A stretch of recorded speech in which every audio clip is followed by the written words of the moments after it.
So let's take Orcus's turn. Alright, he's gonna use one legendary action.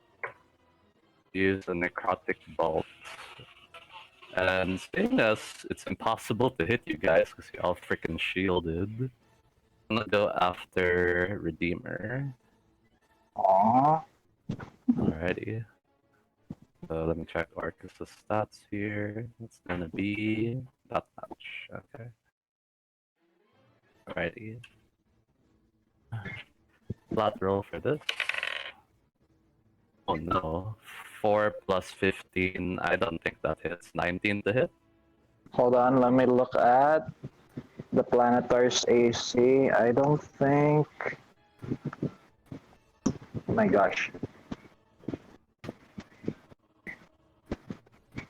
You said 19, right? Yeah.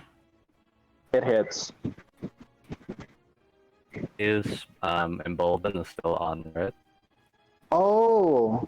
So yeah, should have like +3 or something, right? AC should be 22 then, if that's... So then it does not hit, no.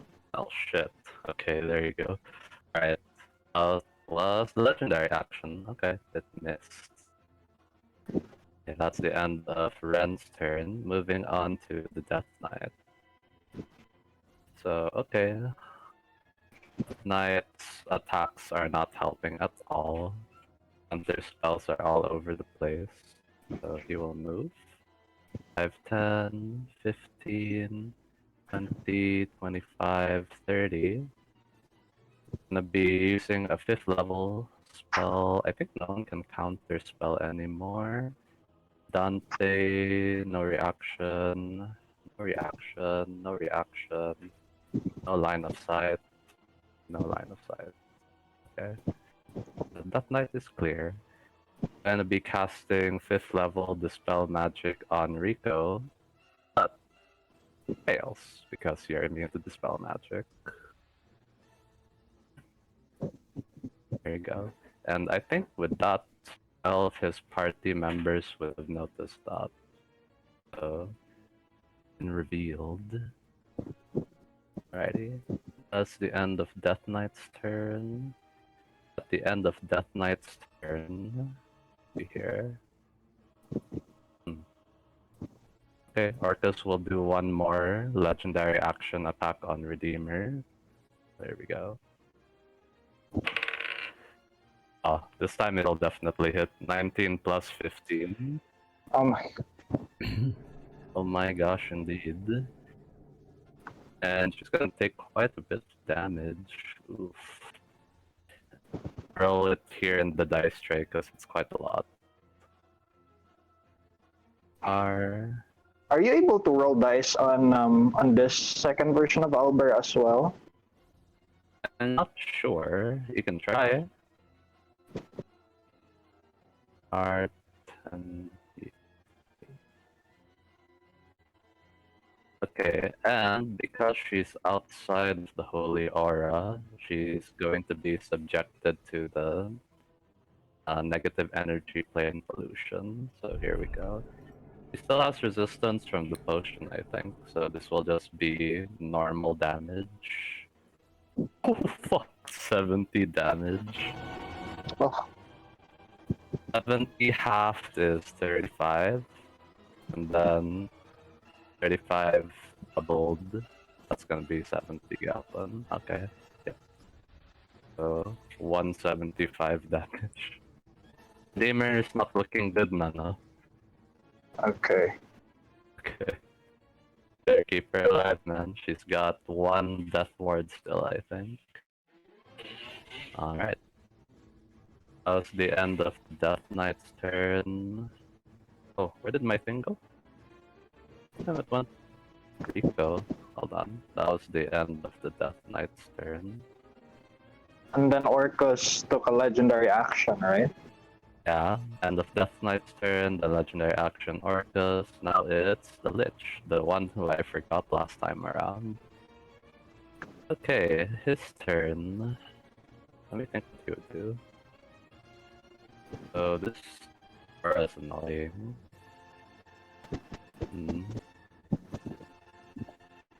Death Knight did that. You're out of counter spell range. Okay, I think that's what he's gonna do.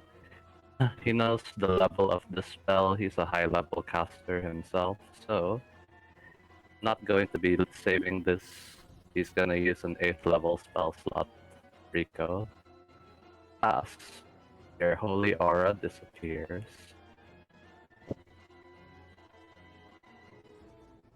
Oh shit. Your entire token disappeared. You went into the ethereal plane. You went into the ethereal plane. There you go. Alrighty. So that is the Lich's action. He has no bonus actions. Does he want to be in counter spell range? I think he would. So 5 feet forward there. And that's the ledge. Okay, that's where he'll stop. Alright. The end of the Lich's turn. Wait, let me update Arcus's legendary actions. He used all of it now. Arcus is going to be using the advantage that he has to move back into the force cage. So there's a move action. Wow. He's got strats. There you go. That's the end of the Lich's turn. We're back. Oh, okay. Before we go back to the top of the round, so some things happened. So, last time, Luna, Alcaraz, and Darfin were helping out the team, making sure nothing bad happens to you. However, let's see here. However, they are starting to falter because it seems to be they're grabbing the attention of all of the undead and all of the demons that that everyone else isn't fighting. And they spent their previous few turns helping out the party as well instead of defending themselves. Unfortunately, at this point, this is when Fiona goes down, as well as Alcaraz goes down. With that in mind, Circle of Power from the both of them disappears. And then, Darfin, seeing that that's happening, he's going to all in on this. So he's going to be using his 9th level spell, Cast Wish. And his wish is to appear in front of the Soulmonger device, or whatever device is keeping Orcus alive. Wants to appear there and have the power to destroy it. As he says that, he looks at Dante and he tells him, I know that all of you will have what it takes to defend the world. That's his farewell as he disappears when he casts the wish.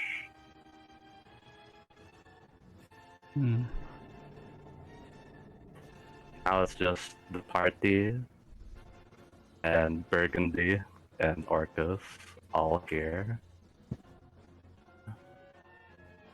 Alrighty. Back to the top of the round, Kayou, and Rico, you also have your God of Tactics back up. Yeah. DM, do we sense the destruction of the device or not really? No. We just saw Darfin disappear. It'll take his next turn to destroy it. Oh. Yeah. Seems like the wish worked because he's not here, and reality didn't get fucked up somehow. So there you go. Do we still feel a mental connection to him with the telepathic bond? No, wherever he is, seems to be in a different plane because you try talking to him, but there's no connection. Okay. There you go. Alrighty, so that is your allies' turns. So at the end of their turns, no negative effects happen to you guys because the demons and undead focus fire on your allies. So you gotta hurry up. The good news is that Burgundy and some of his devils are distracting some of the other forces. Okay. So there's that.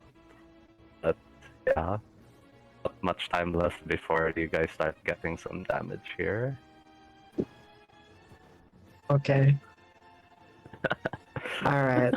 How do you attack Kiss indeed? I think last session you all came up with some kind of solution, so we'll see. No, if but you the can implement cage that. is still Yeah, like the solution was to poke through the No, one half inch gap. we'll see. We'll see if you guys remember, because I remember, and then I was like, "That's brilliant." Alrighty, go ahead, Kayou.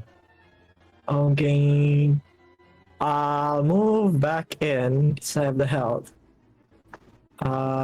Let's see, that's 30 feet. And then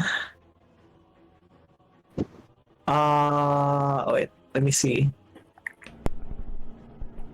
Sure, I'll use my bonus action to do Mantle of Inspiration.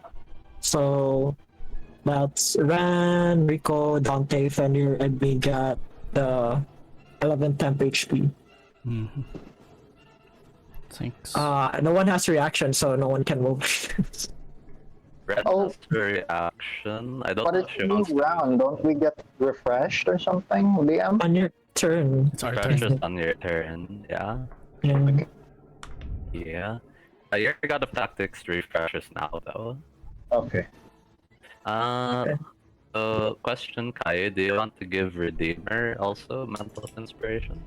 No, it's only 5. How many did you target? 1, 2, 3, 4, 5. Okay. Yeah. You targeted yourself as well? Gotcha. Yep. Okay. Uh, That is your bonus action. yes. Let me minus that from my thing. No one has reaction, so I can't command anyone. So I guess I will replace the Circle of Power. Okay. 30 feet. Action to do that. The Lich is too far. Okay, you can do this without any issues. Yeah, cast Circle of Power. Okay, I can give you a token. Here we go. Do you want white? Sure. Okay. How big is the circle? It's 30. Yep, 30 feet. 30 feet radius. That should bring it to 60 feet. There you go. Huh. This And, already touched you. Touched the Kayou. Yep. If I move you, okay, there you go. Nice. Okay, that's my action, bonus action, movement. I think that's it. Question. Yes. Oh, the devils. There are devils here, right? Like the devils. Okay, and then what's his name? Yuka is also here. Yuka is here as well. Okay, fantastic. Can Kayou see him or it in the crowd? Because we made eye contact, right? Yeah, you did, and I guess Yuka is like further away. He's a tiny devil. He's not going to like Yeah. go up front and personal. Okay. All right, that's it. Thank you. Alrighty. Checking if Rico wants to use God of Tactics. Not yet. No. Yeah, gotcha. Okay, Rico's turn. Okay, so I'm within counterspell range because of the Lich. And it's within 60 man. feet, right, on counterspell. 60, yeah. Yep, first. The oh, he's actually still out of range. Yeah, Never 5 feet mind. off. Oh, He couldn't move closer because that's the ledge now. okay. Then I will slow him down, but DM question. This is regarding my item, the Rod of Absorption. Uh-huh. According to your notes, how many charges does this rod have? I think I put 4. I put 4. Okay. Yeah. It's a quite low number. Okay. And I'm reading the Rod of Absorption. It says here I can convert energy stored in it into spell slots. With your ruling, does that take an action, or is it like an automatic thing already? The way I understood it, because I used it with Fiona as well in the mid-session, the interlude, Yeah. and cast a spell, and then if you want to use the energy stored in the rod instead, then you can do so. So say you cast a 4th level spell, whether it Yeah. was action, reaction, or bonus action spell casting, it can use the energy stored in the rod instead. Okay, so that doesn't really use up any action or bonus action. Not quite. You would have to cast a spell and then use the energy stored Okay, okay. in place of a spell slot. So that's how that works. I understand, okay. Yeah, really useful for casters to hold. Yeah, that's why. Hmm. Yeah, what I'm gonna do is I am going to use up all the 4 charges of the Rod of Absorption Okay. so that I that's can not bad. cast Psychic Psychic Lance, or as I flavored it, like, Bishop's Psionic Halo, Okay. so that I can fire it at the Lich. I am Fire it at the 65. lich. Yeah, I'm 65 feet away, but this is a range of 120 feet. Alrighty. And I just realized, so your previous one should end right about now, no? The incapacitated effect, because if I remember correctly, it ends at the start of your turn. Hmm. Okay, so Hobgoblin Devastator is no longer incapacitated. So I have to roll for the Lich. Let me do that. Lichy boy. Does Lich even have magic resistance? They don't. Okay. Have pretty good int save though. What's your DC? Okay, I'm pretty sure it didn't make your DC. It's 16 total. It's 23. Ah, well, there you go. He's gonna use one of his legendary resistances to automatically pass. So deal half of your 7d6. He gets 13 psychic damage total. Already half? Ah, okay, yeah. There you go. Does he have resistance psychic? No, he doesn't. Okay. So 13 damage. Alrighty. And I should take note here how many legendary resistances he used. So 3 out of 3. 3 now. Ledge rest. Okay. As your action, you didn't use quicken spell for that? Yes, this is my main action. Okay. You have movement and a bonus action left. And a hasted action. Oh yeah, I do. I still have my hasted action. Uh, hmm. Hmm.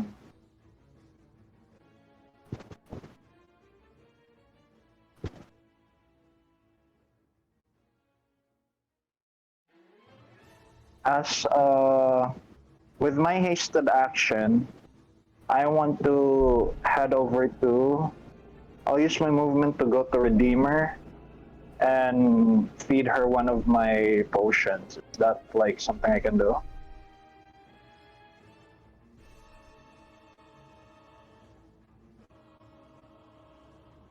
Yeah. Is that part of it? Hold on.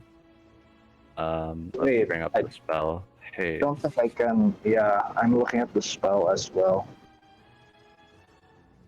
Use an object. Usually if you use an object, it's for non-magic items. I think we ruled it in the previous season, you can use an item, so I think we'll continue that. Yeah, you said we could also use magic items, so I could like pull out my one of magic missiles. Is that also something? I think we agreed to this before, yeah. I'm okay with it. Okay. No, but my intention right now is to head over to Redeemer and feed her a potion of greater healing. Okay, go ahead. With your hasted speed, that should be easily doable. Yeah, Go ahead. and then I will give her a vial of the potion of greater healing, and then I roll for that, right? For that one, that's 44 plus 4. Yeah. That She, brings her up to above 100. I don't know, I mean, she's already above 100 there. Right. 16. Let's see. You're outside of your holy aura. We have negative energy plane. When you roll d12, it will be minus that much. okay. Already 12.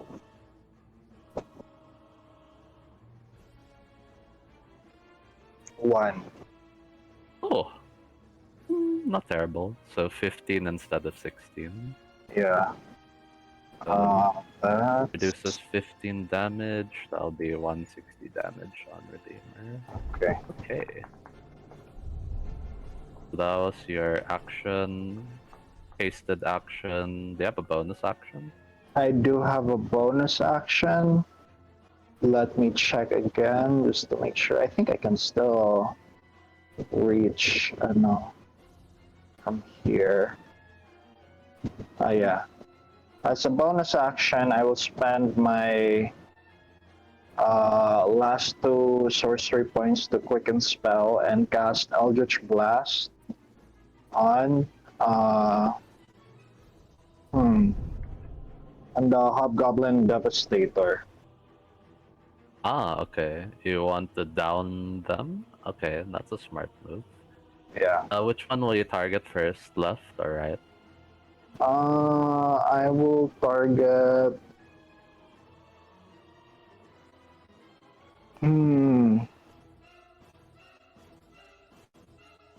I will send 2 beams to each of them. Ah, okay. Yeah.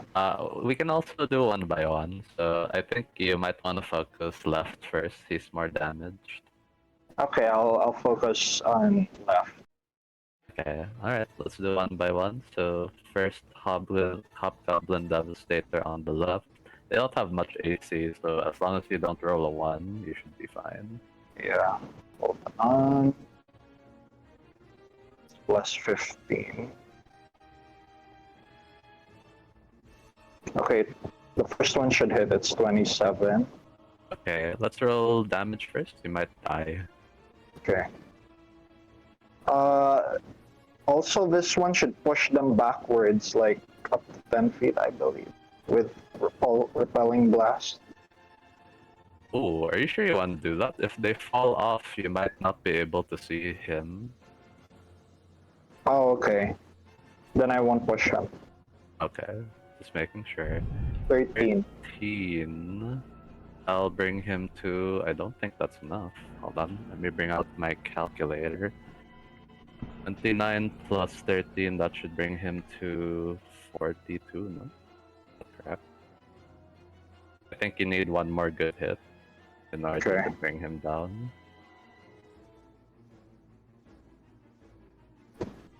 $33.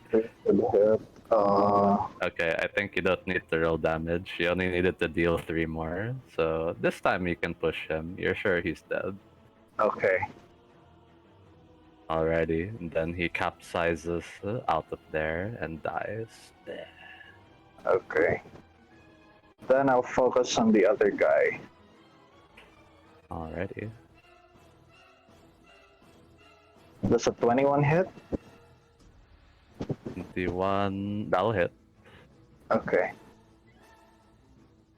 Let's see, 1d10 plus 1d10 plus 6, that'll be 12 damage, okay. Bringing him up to 26. Okay, one more hit. yeah.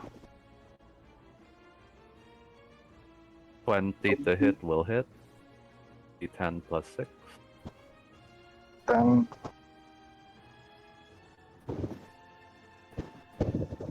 11. 11. Okay, that'll bring him to 37. Okay. He looks like one more hit like that and he'll go down. How high is the ledge? 15 feet, if I'm not mistaken. So there you go. If he- That's. If he falls, he would take a d6 damage. Okay.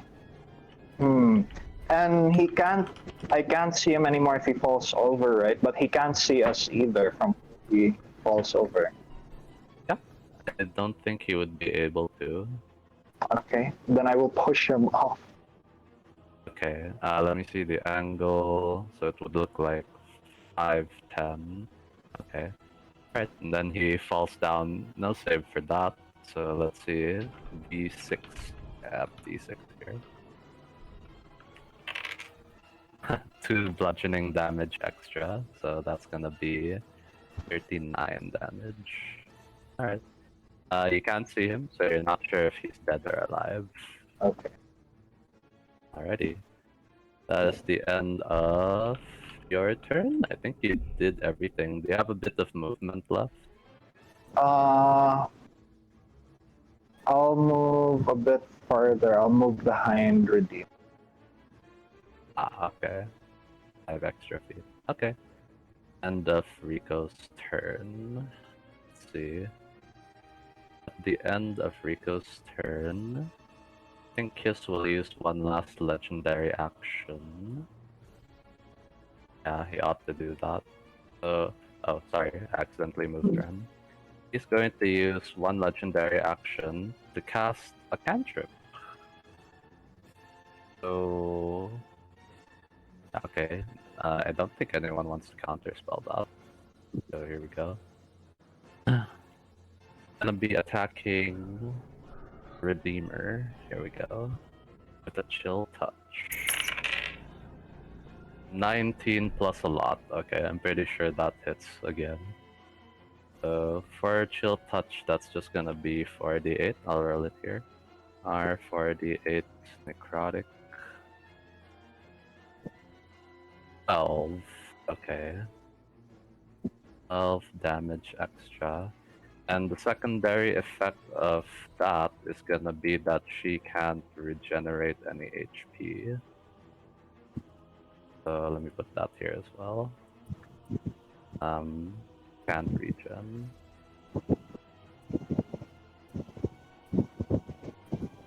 Alrighty.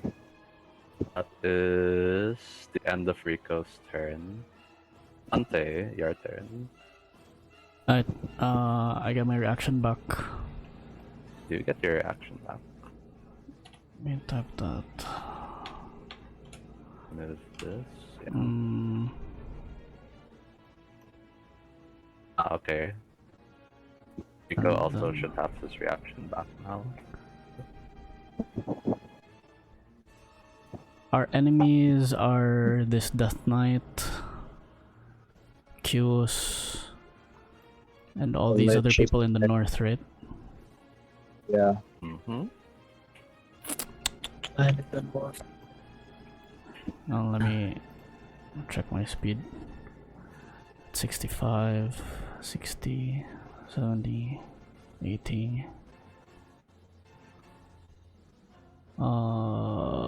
Do I want to move closer? We don't have any more circle of protection shit, circle of power stuff. You have Kayou Circle of Power. And there's also still Wren's aura of protection, but it's 10 feet only. I'll just do a drive-by on the Death Knight, I guess. Go over here. Boom. And then swing. Alrighty. Swing, that is... Okay. I remember someone suggesting disintegrate. It can destroy the cage. Yeah, that's correct. You guys want me to do that instead so we can wail on cues? I can do that too. Yeah.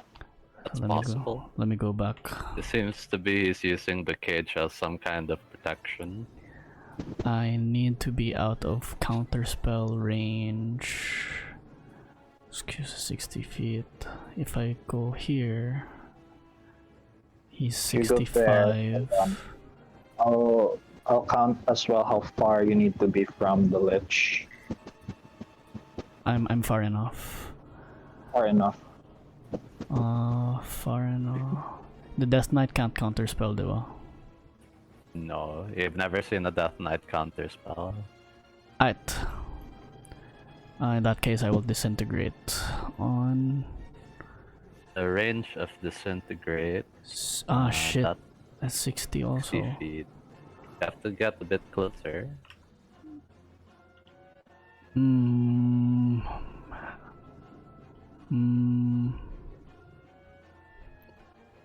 But have Sure, we there's a seen Q's position counterspell? where We have Q's- not. You haven't, yeah. We Knowledge, he haven't. doesn't have that. We haven't. Hang on. Okay. Let me count again. Okay, so I'm just fine to do it where I am right now, right? I'm hovering like 5 feet, so I have line of sight, even though I'm like Fenrir is there. Yeah, he's also really tall actually. Kiss is like really towering. Dope. Hang on, that's 60 feet. Sure. I'm casting Disintegrate on the Force Cage. Alright, so casting Disintegrate on it. No one can counterspell. Okay, are you pushing through with that? Yes, I ticked off a spell slot now, the sixth level spell slot. Alrighty. With that, your Disintegrate disintegrates the Force Cage. And then now his protection is completely disintegrated. Dope. I'm potion of sped, so I think I can still attack, right, or do one other thing. That's correct. That action can be used to attack, dash, disengage, hide, use an object, blah blah blah. Okay. How's the Death Knight looking? Death Knight doesn't look very good. One more really powerful attack and he'll probably go down. One attack.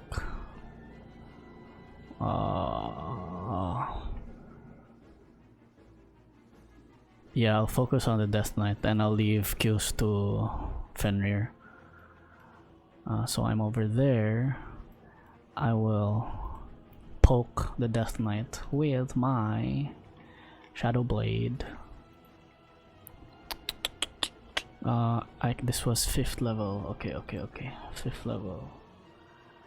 Attack. Thing. Is this with advantage at all? I think it should be. You're still in dim light if you're using your Shadow Blade. Yes, sir. Alright. Advantage. Thing advantage. No extra bonuses, no. The bonuses were for saves, right? Yeah. Okay. I am rolling now. 32 to hit, 27 damage. That'll hit, 27 damage. Does that do it? I think that doesn't do it quite yet. 27 plus 136. Okay. Still alive, but not looking good. And bonus action, reaction. I'll just move back. Maybe. Oh, you don't want to use your dagger, Dante and dagger to bonus action attack? 2-weapon fighting? Yep, sir. Sige. Thanks DM. Attack. No problem, man. Dagger. This one is without advantage. No advantage. Old. 29 to hit, 15. 29. 15 damage. Is that enough? I'll still add the degree, the extra from like all the buffs and shit. Alright, 14. 46. That's 20. There you go, add 14. 29 total. 29 damage. That will do it. Okay, Awesome. you defeat the Death Knight. Do you want to describe how you do it? Sure. While I was over here beside Fenrir, I cast a disintegration, pointing the dagger towards Q's. Q's looks at me thinking that why is he doing that? It's kind of stupid. And then instead of actually targeting Q's, the disintegration beams from my dagger and onto the cage, and the cage disintegrates just moments after I zoom straight at Q's again, just like locking eyes with Q's to scare him. But then instead I stop in my tracks and behead the Death Knight by like doing like a scissor motion with both the Shadow Blade and the dagger, lobbing off the Death Knight's head. Motion. Okay, perfect. Death Knight's head rolls down on the obsidian floor as it is dead. Dope. And then I hover slowly backwards, and from behind me Fenrir is revealed, just like locking eyes at Q's, and Dante just says, "All yours." Oh shit! Fenrir is foaming in the mouth. Perfect. Like a Let's dog go. just. Yeah. There you go. Perfect. I end my turn. Okay. I think Rico is saving up God of Tactics still, so moving on. So everybody doesn't have legendary actions, we can actually go smoothly from here on. So Goblin Devastator, he's actually still alive, so from being prone, he'll spend half his movement to get back up. And now he's in a bit of a problem. He can't see you guys. Many of you are 15 feet above. I don't think I ever asked, would the Redeemer have been elevated? Right now she's like hovering, and like I imagine she was hovering the whole time. I would have specified if she was like 5 feet off the ground or something. Ah, okay, so just hovering from the ground. Gotcha. Yeah. Rico is 15 feet in the air. What else is up in the air? 10 feet Fenrir. Okay, that's about it. Dante's like just 5 feet up. I'll put that in the thing. Yeah, so Hobgoblin Devastator has a bit of an issue. So 5, 10, 15. That's as much as he can move. I'll have to do a bit of an angling here. I think the only person he can realistically hit is Redeemer, and like only at the cusp. That's pretty possible. You could see it from this 15-foot wall right next to him. He's targeting here, do you see it? Like this spot over here. It's Okay. possible with the angling. Oop. Possible with the angling, like the corner here, and then 5, 10, 15, 20. Oh. Oh, it can hit both of you. So I'll be damned. I'll be suppose you damned. Damned I will be. Okay. Alrighty.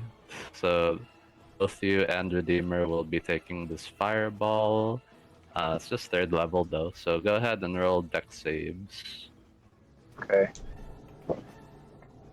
This is a spell, right? So we both have advantage. Yes, you both have advantage. R 8d6 fire. Oh wow, that was a pretty good roll.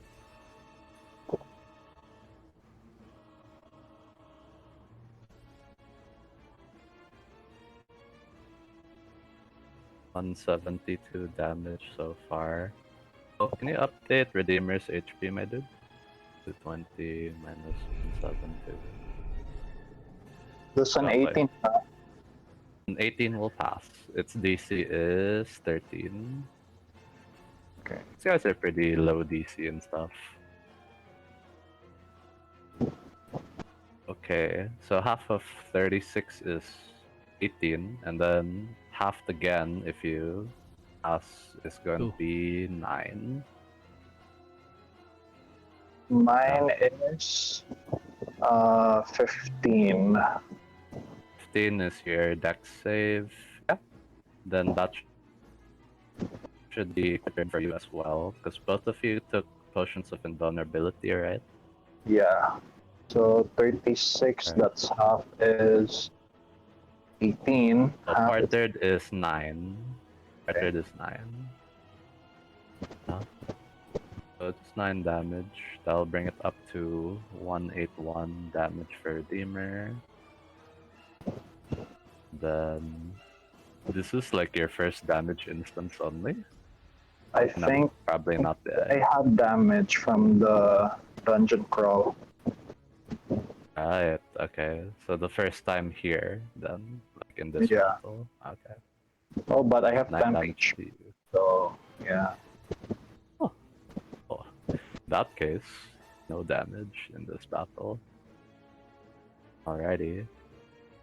So Hobgoblin Devastator, that's its turn. Moving on to Fenrir, you're foaming at the mouth. Kios has no more protection from you. What do you do? I run up beside him. I hover, right? And I will say, my turn. And then I just wail on him. Alrighty, you have Ripper and Artifact, so there is no damage resistance at all for him. Yes. Go ahead. 35 to hit. Dang.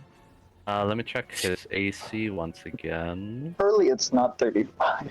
Oh, you it's might not be able to 35. cast shield. This or- 22. Let's keep note of that. So you hit that one. How much damage did you do? 80. Yes. King What? shit, 80 what the Okay, fuck, I need man? someone to damage track this one. I'll track it. It's at 80. Okay. Shit. Second 37 attack. plus 80. 41 to hit. What the 31 fuck? will hit. Oh, snap. That's a 19. That's a 19, so... Oh! Can you roll the critical Critical! damage? Yeah, So that's an our- additional 1d10 and another D10. 46. Oh my gosh. Ridiculous. Plus, right? 4d6.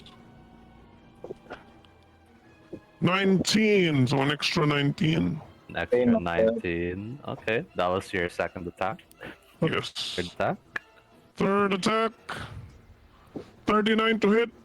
69 damage. Nice. Nice. 69 to hit, 69 damage. Yeah, Oh my and God. then I will use Unleash Incarnation Unleash. Okay, go ahead. for my fourth. And those attacks, Kiss looks really hurt. It's 231 32 damage. to hit. 71 damage. The fuck? 52 to hit, 71. How Three- much does that 302 bring total. you? Ooh, Fenrir, how do you defeat Kiss? Let's fucking go. Yes! So I imagine that Fenrir is just wailing on. Like I remember. I imagine night before Nightmare Before Christmas, right? Oh, yeah. Boogeyman. Just Oh my hitting and then slashing away the bugs until I get to the main bug and it's just and I squish it. Let's go. Oh my gosh.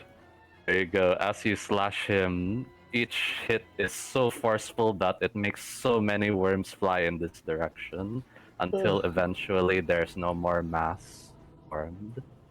And it's a good thing he doesn't Yes. have regen too, so he is really out of the field. Yes. Yeah. I didn't even have to war God of Tactics. I didn't even have to. My gosh, you're so powerful, my dude. Oh wait, Fenrir, you can still move, right? Do you have enough movement to go to Orcus or the Lich? 5, 10. I can still. I was here, right? So Yeah. He spent Five. 25 so far. 10, 15, 20. Can you?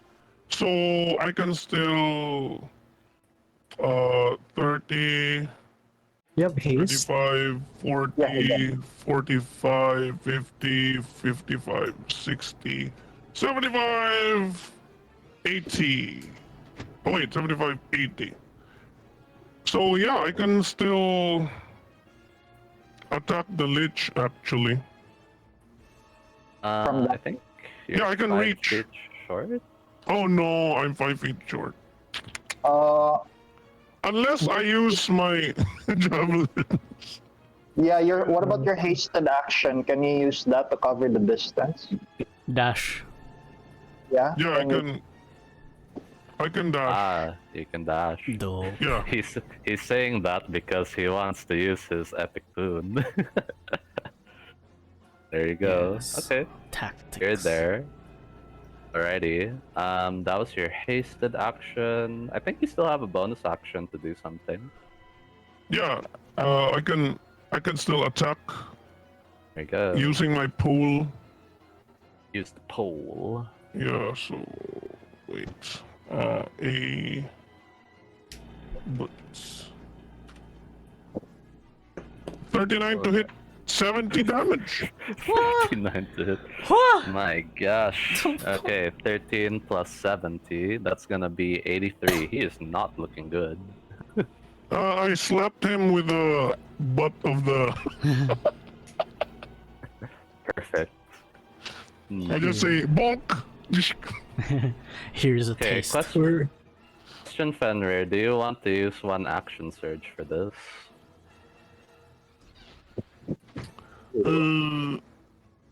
That would mean I'll get to attack 3 more attacks, right? That is correct. You also still have movement because you just dashed. It's true. So even if you Oh, kill the Lich, you can after- target someone else after. You can target Orcus, and I can. target Orcus. No, Oh, Orcus. good. No, Orcus still has the Soulmonger thing up. Yeah. He still has the soulmonger thing. Okay. Boo, Orcus. You Orcus. Yeah, but I can actually kill the Hobgoblin yeah, Devastator the na lang yun. Hobgoblin. Also- What is this? Who is this guy again? This Minotaur-looking guy? Burgundy. Oh right, Burgundy. right. Okay. He's on our side. I mean, if you want to fight Burgundy all of a sudden, I think people said don't attack the devils, right? Yeah. And they're like, no, let's cease fire with Burgundy. Yeah, so I'll just Wow. use action surge na lang. Let's fucking Okay. go. Okay. Yeah, this and is then your finish first the... action surge. Alright, Yeah. let's do this. Metal music playing. Hello. Alrighty, okay, 3 more attacks. 37 to hit, 67 damage. 137 total. Okay, hold off on the next attack. Let's see how much that tallies up to. 137. Oh my gosh, 150? How do you want to kill this lich?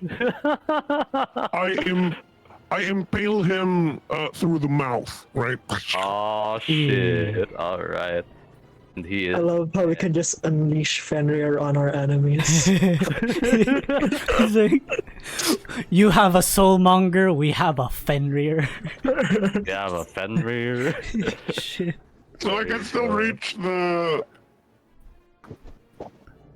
I think yeah. you can. With the rest of your speed, it should be possible. Let's Yeah. fucking go. And then, yeah, so he goes near the Devastator and says, "Oh, so it's your turn." There you go. Ooh, 41 to hit. It's a crit again. Critical! Yeah, Oh my gosh. Fucking You don't have to roll your crit damage. He's dead too. Oh my god. Just, It's a what nat the 1 fuck? and then a 19. Can you just What? imagine just like this feral dude running to 3 enemies and then Yeah, with six annihilating all of them? seconds. Yeah. Seconds, dude. He's faster than a Fantastic. bullet. Fenrir still has one more Yeah, I attack still left. have one attack, but I can't. I mean, Yeah, you can. you can- Like a random demon on the side. A random demon. Yeah, It's just cowering in the that's it. corner. Whoever. Dope. Yeah, that's my turn. Alrighty. Okay. Perfect timing, because Orcus's turn is coming up, so... hold on. I have a question, DM. With Kyo's gun, is the chill touch effect gone as well on Redeemer? Oh, it actually remains until... Let's bring up the spell. Chill touch. Because not Even when the hand, concentration. Oh, so even when the the hand no longer things. and the Create whole ghostly skeletal hand, make a ranged spell attack, hit the target. It can't regain hit points until the start of your next turn. Okay, Yeah. that's the part that's a bit weird, because until the start of your next turn. but Q's does not have a next turn anymore. Yeah. You know, I'm not sure how to rule this, but sure, let's say that it's not there anymore. Okay. Don't know if I would rule this all the time, but this time it... Sure, why not? Actually, yeah, I think because the duration is 1 round. So the hand is already there. I would. Nah, it's okay, it's okay. I'll let Okay. this go. Don't worry Yeah. about it.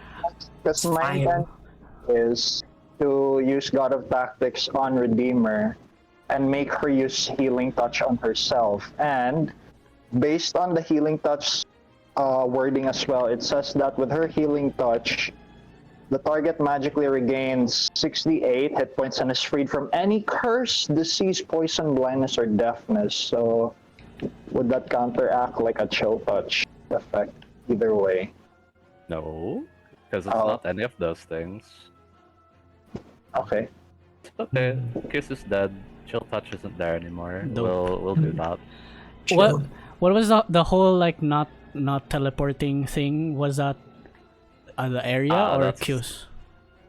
It's tied to Orcus being around. Si Orcus. Okay. Yeah. So yeah, DM, I'll have Redeemer take an action to use Healing Touch on herself.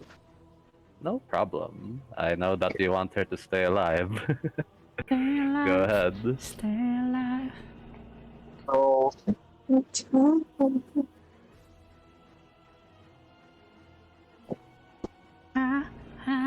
That is 40. Wow. Okay, but minus D12 because you're in negative energy yeah, in pollution. sayang, her HP would have been 69. Damn. Sayang. Would have been nice. One. Unfortunate. One Nice. again? Oh. Impossible. But that's good though, right? Because that means -1 only. That's 68. Minus 1 only. 39. Damn. Okay. 1 off. So it's 68. Shit. Not long. Eat an apple. Yeah. 181 minus 39. Okay, 142 damage. That's looking good. Alrighty, that was Fenrir's Redeemer. turn, and then God of Tactics. It's used up Okay. now. Now it's Orcus, Orcus's what's your turn. next move? Your What's your move. next move? Oh, I forgot to do the lair action. Yeah, during 20. Okay, I'll take it now. But it's just gonna be Deadly Utterance on Redeemer, so Oi. Redeemer automatically loses her Death Ward. Oh no. Okay. Here you go. Alrighty. After that, Orcus's turn. Okay, Moment of Truth. Does he recharge his Whale of Death? Oh my god, he does. That's a 6. Ooh. Is it like a blue whale every- or a sperm whale? Alright, so everybody here has to make a DC 25 Constitution saving throw. Oh no. DC what? 25 Right, daw. right. Who's in my circle? Power will not help with this actually. Oh, Okay. shit. Is It's this a- Ren's aura that would. Is this a spell? Only person within 10 feet of Ren me. is Dante. Yeah. Do I have advantage from my staff, DM? Yeah, This is a save, right? Con save. This is a magical effect, so anyone who has advantage to saves against Yes. magical Okay. effects will have advantage. Con. Con save. Con save. I have to I roll. just made it. I have to roll, 25. I have to roll a natural 20. magic resistance as well. I'll use an inspiration. What's the Why bonus not? from Ren's thing? Plus 5. Don't forget the 1d6. Oh, yeah. For from everyone. Embolden. Huh? Okay. Does, Is Ren does also having bless? I have.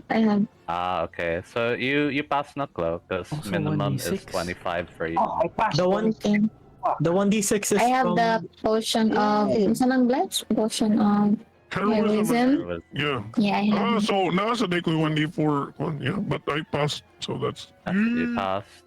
So Fenrir passed. Ren Oh wait, no. passed. Wait, this is supposed to be an inspiration. Wait, let me roll Like that? one more time. Wow, natural Dante. 20 again. Let's go. Yes. 1d6, 1d4. Oh wait, this won't reach. Okay, I'll use my reaction to pass it. Oh my god. So To scary. pass it automatically with your Yeah. amulet, right? Perfect. Yes. Oh. This is the first time that you see Kai's amulet glow. It looks like if it didn't do that, she would have died. Sheesh. Oh my goodness. No Wow, reaction for you, scary. buddy. I think Redeemer hasn't done a She save. passed. I rolled a 13. She has a plus 12 to con. And Ooh, perfect. Let's There you go. go. So she's alive. Sigala, Alrighty. Plucking. Alrighty. Mm. On the other hand, some devils weren't as lucky, so a lot of devils died. Oh Like, wow. there were a lot of devils, and hard- all of those, like half of those devils died. So like did Burgundy? there are a lot of devils that are just like half of them are like they're mananangals now. Aha!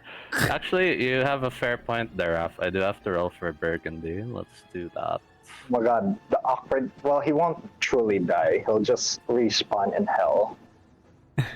Alrighty, let's see. Oh wait, if he dies now, the soulmonger just sucks him. Oh my god. That's a natural 20 though, so he's fine. There you go. Shit. Aw. Can't do anything right with us. Alrighty, that is the end of Orcus's turn. Oh wait, let me think about what Orcus would do. Orcus kills Burgundy. WWOD. Okay, Orcus heard what Arfin said. Burgundy is there. Both his Oh, generals are dead. oh no, is he gonna retreat? I think so, yeah. Fucking retreat, bitch. This is the finale. Come here and die. Orcus is retreating. Going back into the portal to Ah, make that sure means- that he that can means try it's to a chi- stop it's a- Darfin. It's a map change, man. No need for a map change. Oh, Okay, retreat. Alrighty. pussy. Come on. Marcus is known to be cowardly, actually. So, there you go. Alright, so there are no more threats in the battlefield, so I'm going to do a bit of, like, fast-forwarding here. Can Redeemer Check. heal up again? Also 1 hour now. Hold on, hold that thought. So, Okay. First things first. I'm the I'm the realist. realist. The end of Ren's turn na lang because Redeemer would have her turn and then Ren would have her turn. By that time, like end of round 3, still round 3, guys. Holy shit. The end of round 3, you notice that something has changed. First of all, the negative energy plane pollution disappears. And then secondly, you notice some kind of rumbling or glow happen. A rumbling and a glow happened on the other side of the portal. Seems to be whatever Darfin was up to in the other side has been completed. Oh my god, he died for our sake. Not only that, but you notice that not all of the souls in the Soulmonger device have been consumed. So with that said, some souls are jutting out of this portal right now, Dope. seeming to flow all around the cavern and going somewhere. There you go. Wow. Alrighty. And unfortunately, Orcus ran away, my dudes. So, yeah. I don't think you'll go after him unless you want to.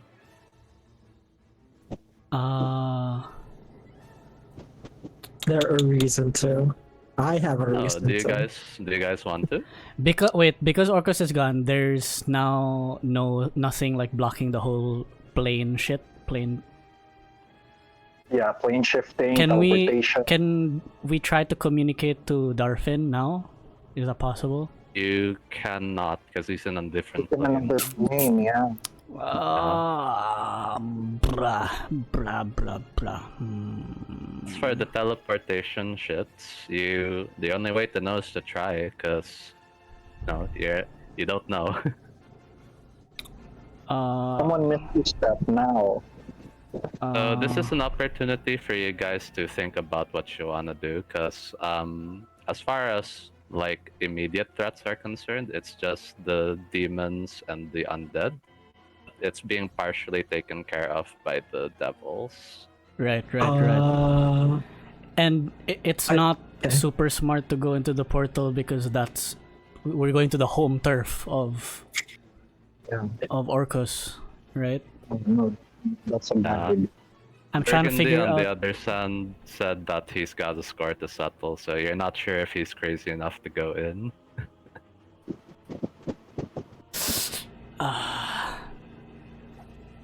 It's up to you guys. I won't tell you that there's a wrong answer here. Like, do you want to go after Orcus?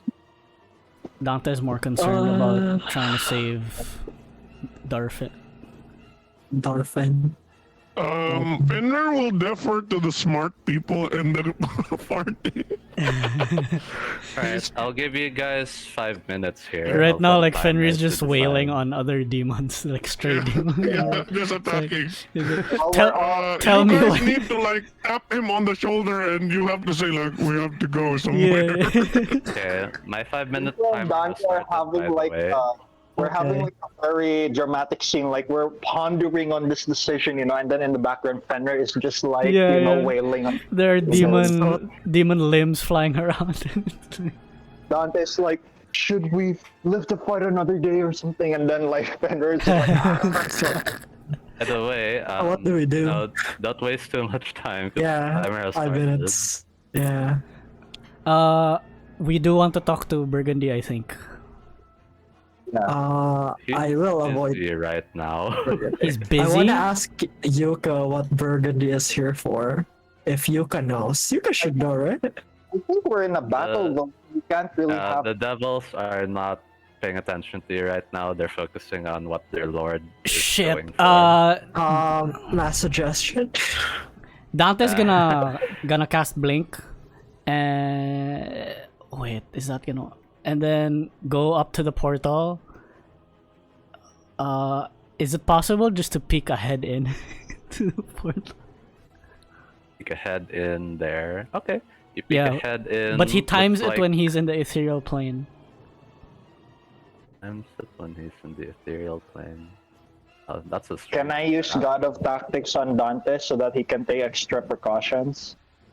Before we do that, so let's go ahead and see what happens. So, you say you time it while you're in the ethereal plane. I say you can do that. This isn't a combat moment right now. Yeah. So, okay, you pick your head in while you're in the ethereal plane of all places. And you're seeing the abyss. This seems to be the domain of Arcus that's named Thanatos. Thanatos. Uh, Okay. What does he see? Are there like demons? what you see is like a little distance away. Seems to be that the remnants of the soulmonger is there. Darfin. And Darfin is surrounded by a horde of undead and demons. I don't think he'll make it.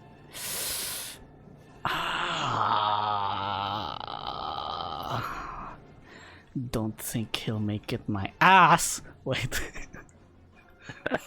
wait. I'm prepared to use a wish spell. To save Dante, not to save Darfin. We'll see if he can do it. Fuck. Okay, the rest of you can continue talking and planning while I plan. I think. Word out your wish and a sentence. Alright, just keep some things in mind about stuff. Alright, 2 minutes remaining, everybody. Think about what you're gonna do. Things are gonna happen whether you like it or not. The suggestion must be worded in such a manner as of course the circumstances. Burgundy, has he passed through the portal or is he still in? Sure, I'll say that he and his devils are passing through the portal and engaging in a fight right now. Okay. The portal, is it like, can we see, is it like a Doctor Strange portal where we see the destination, or is the portal like, you know, a Rick and Morty portal where there's a color blocking so we can't? It's a Rick and Morty portal style, where you can't see what's on the other side unless you peek through. Oh, Dante just telepathically tells the party what he sees. Okay, so you put your head back into this plane. Yeah. Wait, aren't you in the... Okay, and then you blink back, I'm guessing, and then say that. Okay. So a while ago you're in the ethereal plane, you said, man. So wait until you get back and then say that. Okay. How far is Darfin from the portal? Seemed 100 to 200 feet away. It was hard to tell. 100, 200 feet away. Okay. Hang on. You have 30 seconds left.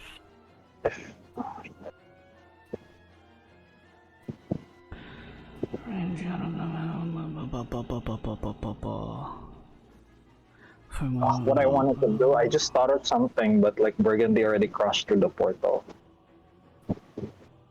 You want to ask me if you did that, dude. Alrighty. Oh, Burgundy Okay. crossed through where? Timer has stopped, so here's what happened. So Burgundy and his devils are heading in there because they still have a score to settle with Orcus. Yeah. You're not sure what their agenda is, but they seem to be going in there. And then, because you guys took a long time to decide what to do, Yeah. Dante, if you look through the portal one last time, it's too late. No! Perished. No! No, it's not. Yes, Shit. Can Dante teleport? Teleport. What do you mean by that? Are you jumping through the portal? Like, go through the portal, teleport beside Darfin. You might die in the process if you do that. Are you sure you want to do that? In the process, or like when I get there, you mean?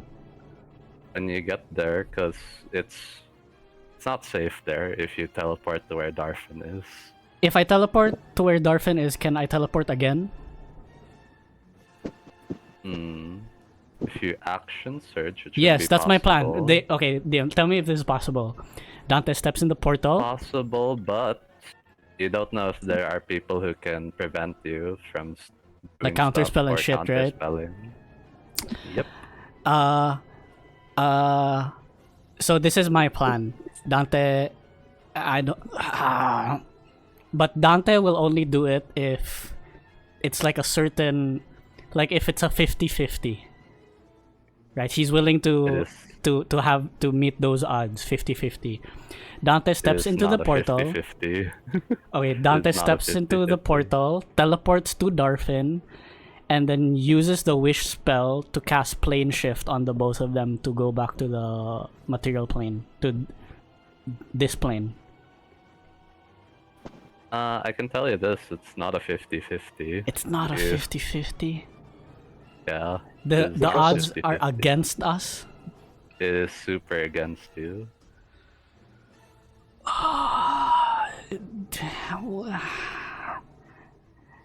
DM wants to kill Darfin. Not that I wanted to. You could have had a chance in that 5-minute time.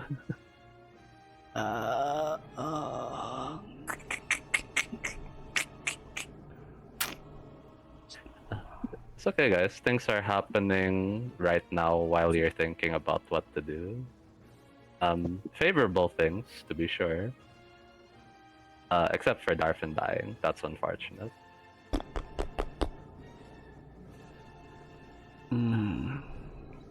Okay, with that said, because I think people are still figuring out what to do, a good thing is happening. Seems like your allies have finally pushed through and made some way in here.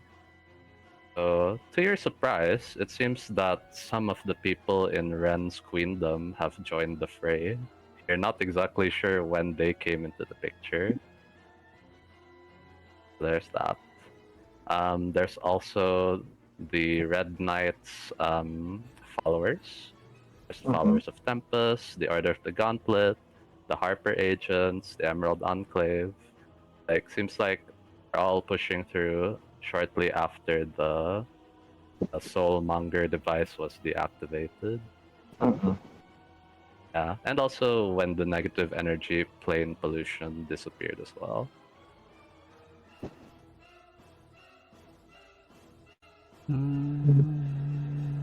Burgundy already went through the portal, huh? Yeah, you guys have no idea what's going on the other side unless you go in. Okay, well, it's too late for that then.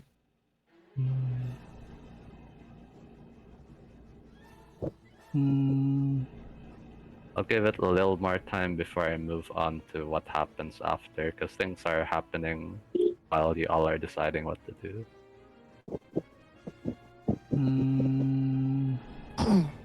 If people jump in, then Fenrir will just jump in, no question. I understand, like, this was completely unplanned, guys.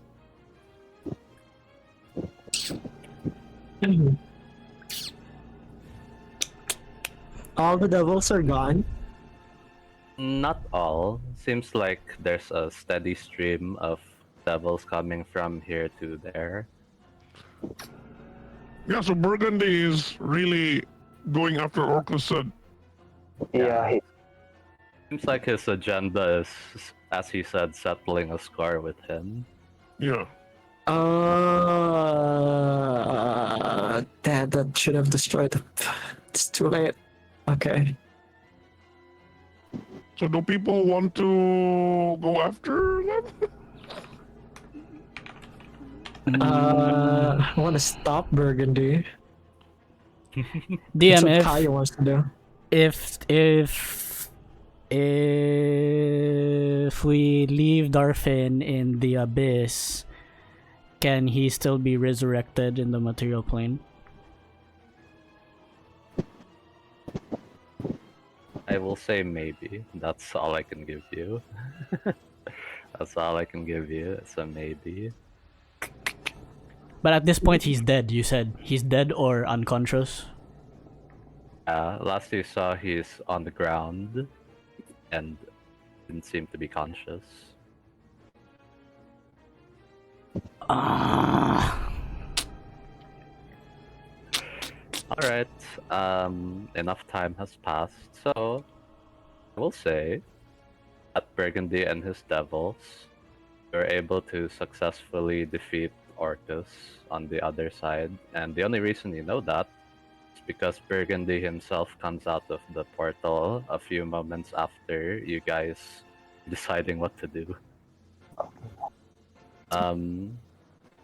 Seems like whatever he wanted to do, he was able to do it. Can I fly to Burgundy and speak to him, or is he rushing to the other portal? Doesn't seem to be rushing. In fact, he's looking at the crowd right now, so you and your allies, like the followers of the Red Knight and all the other people, doesn't seem to want to attack any of you guys. So you have a chance to approach him if you want. Burgundy, but not in a hostile manner. And I'll have Redeemer by my side as well. I ask Burgundy, But before we continue, what's everyone else doing? Because, like, your positions are still there. yeah, what are the rest of you guys doing? I'm fighting like Fenrir, waiting for what we're gonna do. About that, so because your allies are helping, you kind of have some free space to engage in whatever's going on here. Because not only are the devils attacking the undead and demons here, but now so are your allies.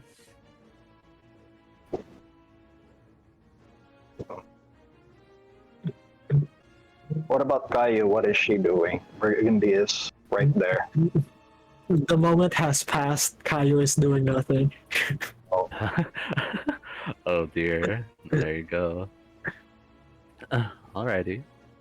Fenrir, you can say that before Rico talks to Burgundy, because you know you're not gonna be on talking mentality while there are things to fight. So you know, once the numbers are diminished enough that you have some time to have a conversation, you can do this now. 'Cause I think the rest are not engaging with whatever's happening here. Okay. But yeah, I'm approaching Burgundy in a non-hostile manner. Okay. And so Burgundy, I do not have quarrel with you at the moment because of your presence has tilted our battle favorably. But what is it you have done with the demon prince that you risked your life going to his domain?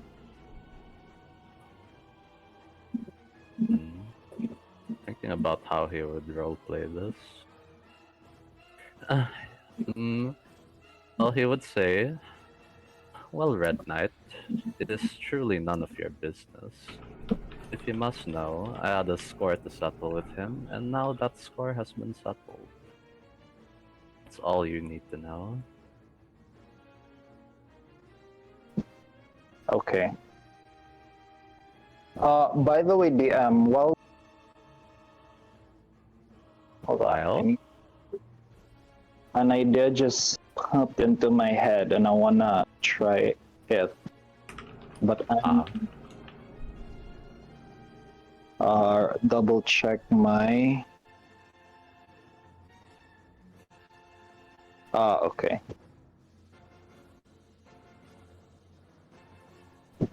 Oh, Ace, I think we can change the music here a little bit. Yeah. Instead of danger music, I guess this one would be mystery. It's like, what the fuck's going on right now?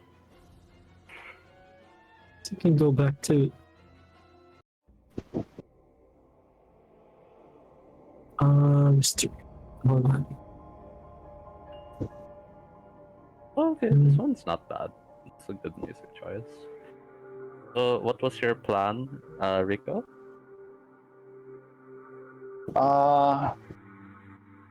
Right now, Rico's just taking a good look at Burgundy and just trying to make sure that controlling himself and not No. trying to like be hostile with him. All right. Okay. Okay.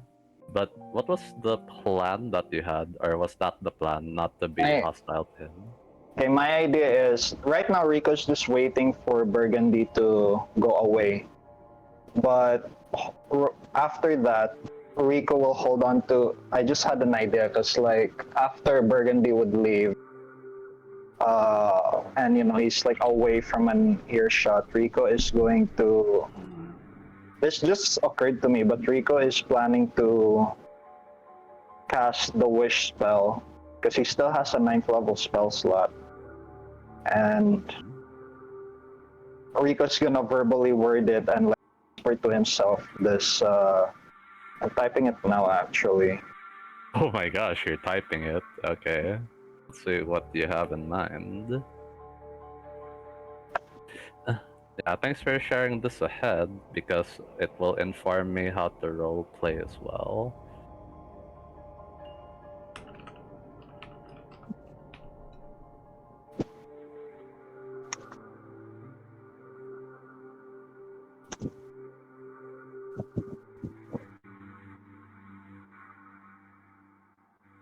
Yeah, I'm typing this. I'm wording it. Okay. Checking in with everyone else if there's something they want to do. I think Kayou, do you still want to talk to Yuka? No, I think Kayou already knows what Burgundy wants. Wanted. Yeah, so after To be Burgundy, clear though, Kayou, there doesn't seem to be anything that happened to you yet if you're expecting some kind of punishment for not fulfilling your contract. Yeah, okay. Yeah.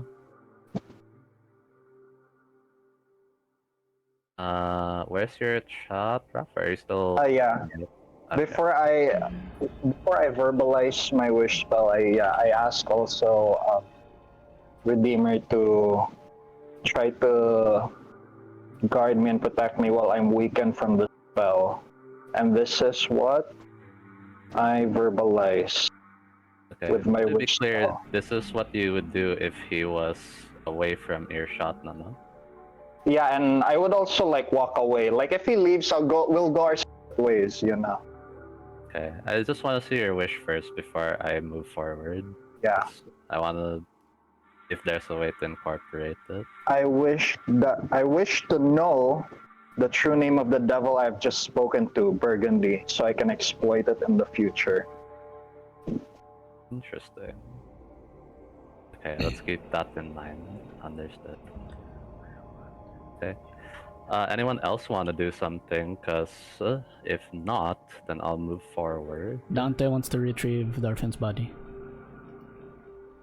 Retrieve Darfin's body. You don't think that that's possible? Like, Burgundy and his devils, if you look out into there again, it seems to be that there's still a horde of undead and demons on the other side. Like, his goal is only, it seems to be, defeating Orcus, and then after that he just immediately fucked off.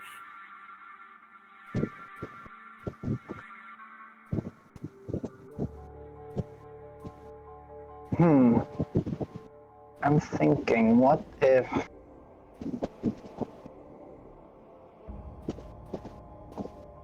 If you want, you can use a wish spell to retrieve the body somehow. But the longer that this is going on, the more probably mangled up his body is. That's what I was gonna say. Maybe instead of his body, Dante could specifically word and summon Darfin's soul instead. His soul is somewhere else right now, because when you die, the soul leaves and goes somewhere else. And you're pretty certain he died before the soulmonger sucked Can his Dante soul. just word the wish spell so that it's specifically this this Darfin's body, it's not gonna like twist the Yeah. words to be whatever, to be like a different version of Dante from another universe or whatever. Okay, like that.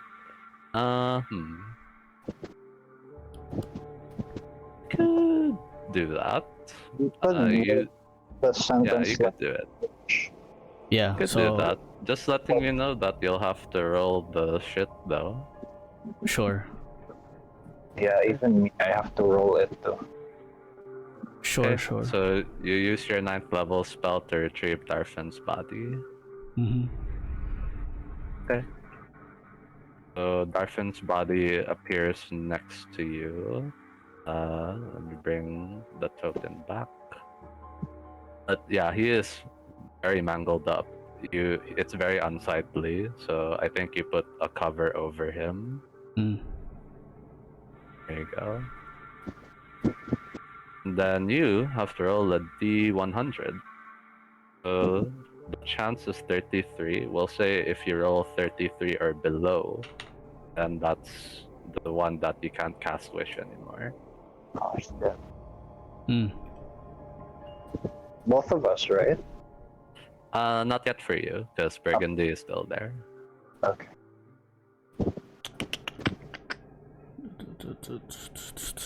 Okay, let's go.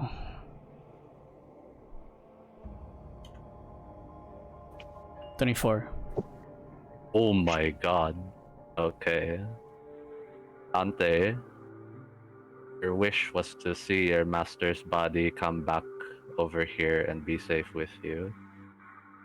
That would be the final wish you ever cast. Got it. There you go.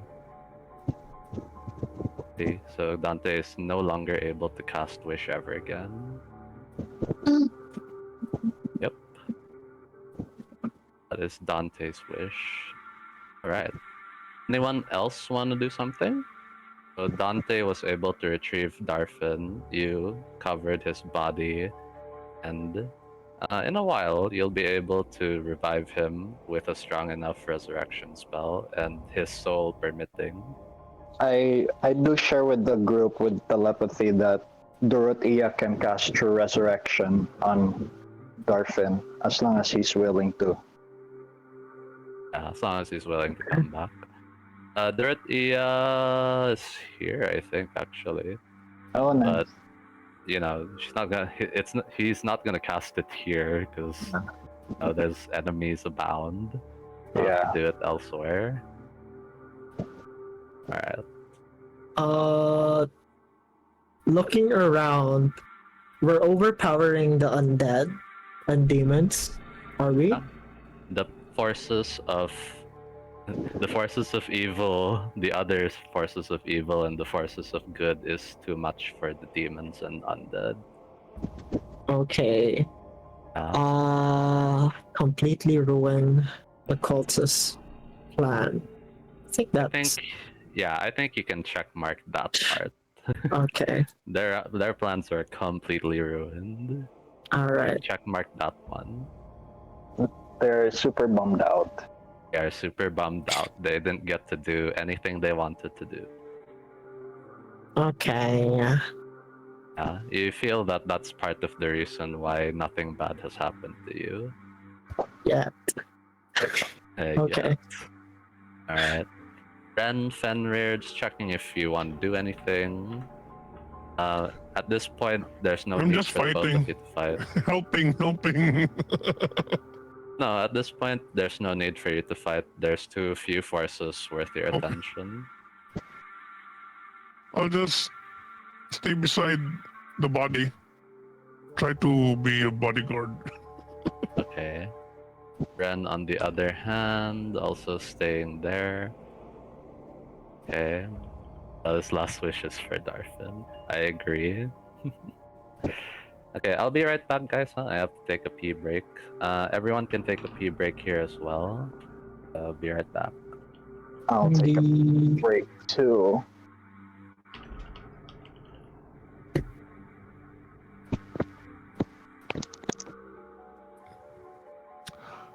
So Burgundy is really powerful. Yeah, apparently. He killed Orcus. What? Burgundy killed Orcus? Yeah. Oh. But he's not He did. saying why, right? He's just No, it was a score to settle. yeah. That was it.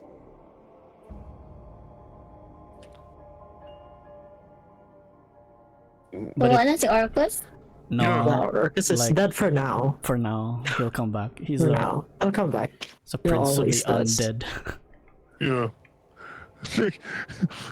Someone tell Burgundy, you're a vindictive devil.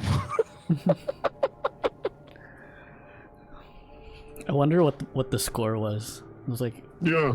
it's like you stole my parking spot.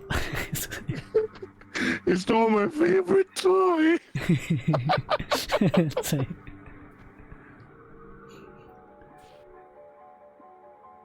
Damn. I didn't like how you looked at me in that one meeting. Hello, I'm back. What was this about that one meeting? No, we're just making fun of Burgundy and Orcus. Alrighty. Okay. I'm back. Is everyone back? I think Raffe's still out. Okay, Raffe is still taking a pee break. Okay. How is everyone checking in? MG? I'm good. Gee, you're good. Yeah, sorry that you guys couldn't wail on Orcus. He did what he thought was best. GGG. And he still died. And he still died, yeah. Seems like this Burgundy fellow is not to be messed with. Yeah. Yeah. There you go. Oh man. But it's Raff. It's Rico who has the issue with Burgundy because of the pact or something, right? Yep. Which only 2 people in this party are aware of, so the rest have no idea about this Yeah. at all. Yeah. Okay, and then another thing to take note is that what else? Other thing to take note. Dante also kind of has an issue with this dude because it's his lackeys that made him go through some traumatic experiences. I guess to a lesser extent for him though, because even though it was personal, he is kind of over that through lots of therapy. Mm. Yeah, I'm back. back. I think we're just waiting for Chloe now. Hmm? No? Oh, there you are. Okay. Yeah. Alright, everyone ready to jump back in? Yeah. Yes. Okay. Okay, so Dante's wish, it happened. Darfin's here, and you worded it in a way where nothing bad happens. But despite that, you're unable to cast wish anymore because of the failed roll. So that's that. Going back to Burgundy. So you talked to Burgundy a little bit. He basically told you that that's none of your business, essentially. Uh-uh. And then he says, but I'm not done with my business with you. Now that your allies are here, pointing at everybody who's here. So all of the allies I listed before, they're more or less here. Let me bring up that again. Because that was quite a long list of people. So I'll just copy it now. Wait, Burgundy is referring to my allies now, all of a sudden? All of a sudden he's referring to your allies. So he looks at all of them. Then he says, of the Red Knight. It seems that the one that you are working with, pointing at Rico, he has committed a heinous crime. And all of them are like, the fuck is this guy talking about? All of you are also hearing this as well, by the way. Maybe Dante is more focused on Darfin.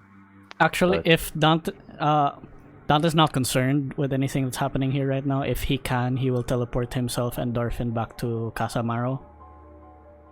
Okay, you want to do that now while Burgundy is doing something here? Yes, Oh, okay. the party can Dante fill me in disappears. on whatever later. But right now, his priority is Dorfin. Okay. Alright, so you get out of there along with Darfin. I think your telepathic bond is still up. There's no Yeah, it range stay- limit for that. Yeah, it stays Yeah. there. Okay, that's good to note. So continuing where I left off. Red Knight has committed a heinous crime. All of them are like, the fuck is this guy talking about? Then he says, I know that he has done into his wife. Rico, you want to be the one to tell your friends? Or shall I? Wait, he's telling everyone about the thing I did with my wife? That's what he's talking about? You're not sure. Is that what he's talking about? Well, okay, the player and Rico is like equally confused. So, No worries, no worries. hmm. Alright. So he's like, Ah. oh, you don't seem to know. Very well then. Then he moves closer to your allies and says, to the ones who worshipped here, you know that the law is absolute. This man has broken one of your human laws. Now he must answer for those crimes. I speak of the spell Modify Memory. He has done this in secrecy to his wife, while the rest of his party members allowed it to happen. Does anyone want to say anything at this point? Who said it? Burgundy. When He's basically saying that he's committed a heinous crime and that he did it on his wife of all people, that all of you just allowed it to happen. Then, I will fly over to my allies, and I It's a ask, crime. Okay, so I think one person asked just now, why is that a crime? So actually, in the beginning of the campaign, I mentioned previously that enchantment magic and certain other schools of magic are outlawed, especially in some of the other more civilized areas. okay, And maybe Wren and Fenrir didn't know that because Wren's a They- pirate, so laws. But I have Yeah, mentioned Fenrir doesn't before- know magic. Yeah, there's that too. There's that too. Then, yeah, like Burgundy is basically making use of the laws against you guys. Yeah. Yeah. Yeah, he's a I- devil. I fly over and I say, what the devil says is true. I have broken a law that we have all agreed to. I have used enchantment magic on my wife to erase her memory of a conversation we had. She revealed to me that she made a contract. Well, her father and her mother made a contract with this devil. In exchange for their servitude to Burgundy, they will continue their existence. The revelation has caused my wife so much distress. To spare her from the mental anguish, I used enchantment magic to erase her memory of the conversation.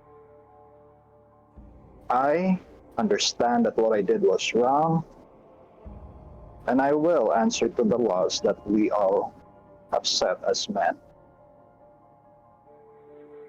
Okay. Burgundy a bit shocked that you're very forthcoming with allowing yourself to be convicted. You basically did a confession, and he's surprised, but also he was expecting that no matter what would happen, you would be arrested. And then I look at Burgundy. Unlike devils, I at least take responsibility and happily accept the motions instead of fearing them. Happily accept the. I didn't catch that part. Oh god. I said, let me type it down. Sure. This is a big character moment for you right now, my dude.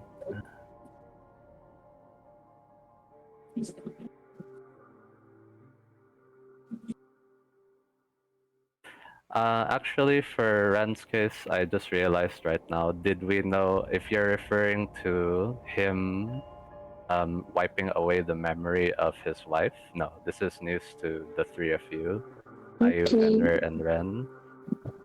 And then him confessing to it, that was quite a bit of a shocker for the three of you.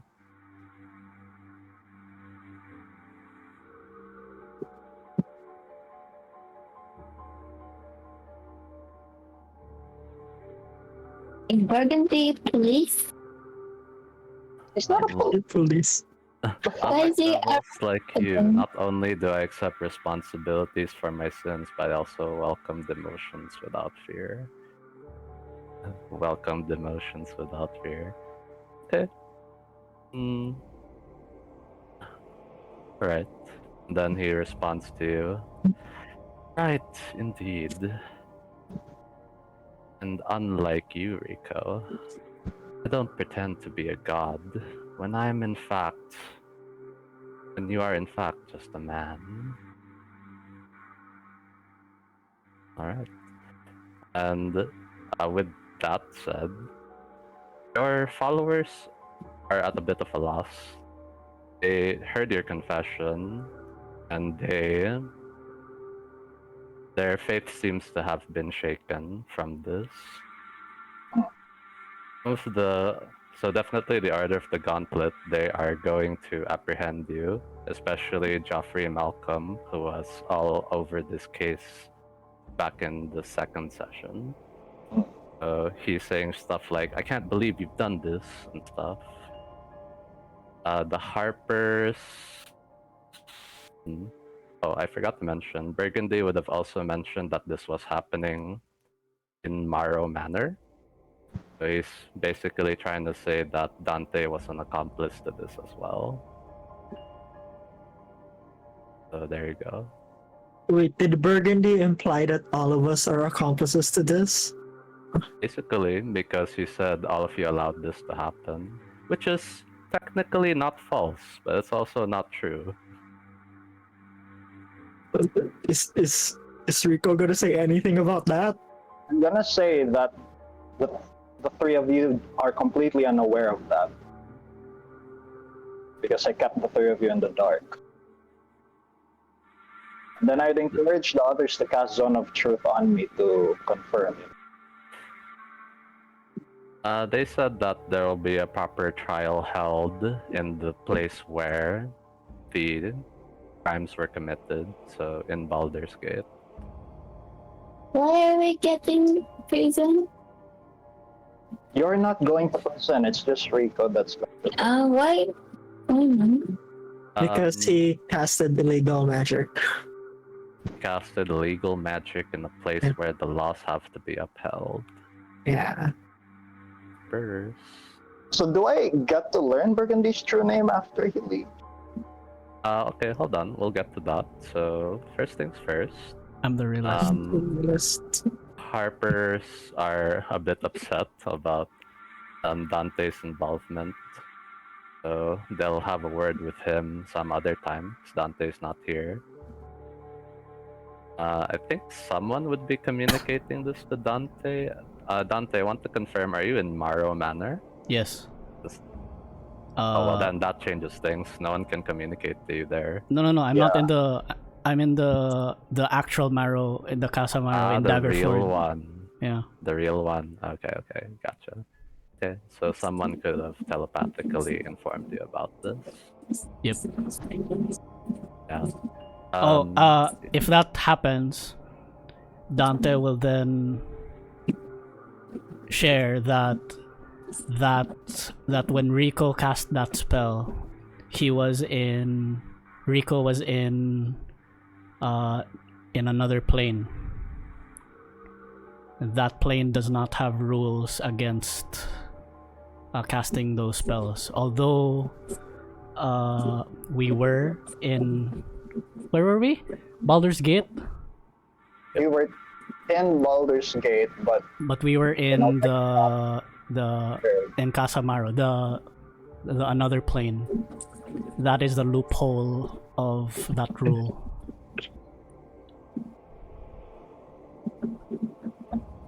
Well, you're not there to say that, but I understand that that's something you would bring up in the trial. Is that right?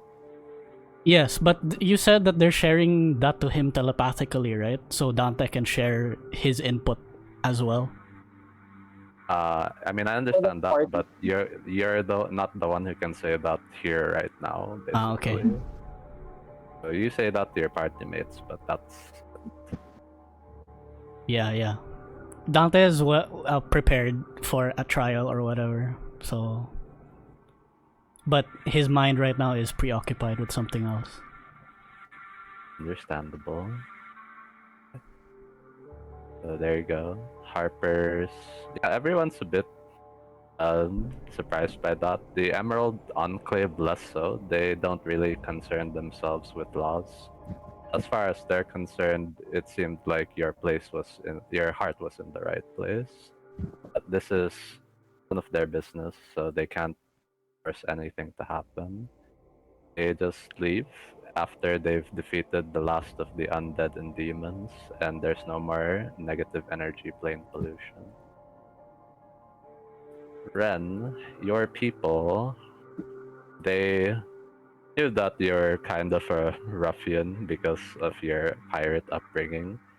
They seem to be a little disappointed that you allowed something like this to happen and tarnish your reputation.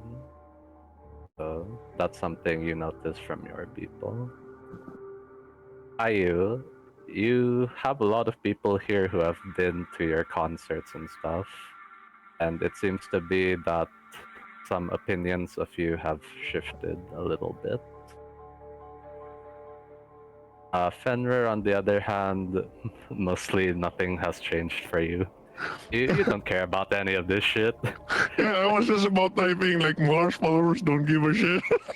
Mars followers don't give a shit. The others know that you're all about killing shit, so it's like your reputation and social standing is mostly unchanged. For everyone else, though, things have changed quite considerably. But they heard mga wasag cookie ba or no? That doesn't change the fact that they're a bit disappointed in you. Yeah, at this point, being the truth doesn't involved. matter, it's perception. Yeah. There you go. Then Burgundy just takes his leave. He's satisfied with what he's done. I wave at him, bye, bitch. What a little Alrighty. shrugs.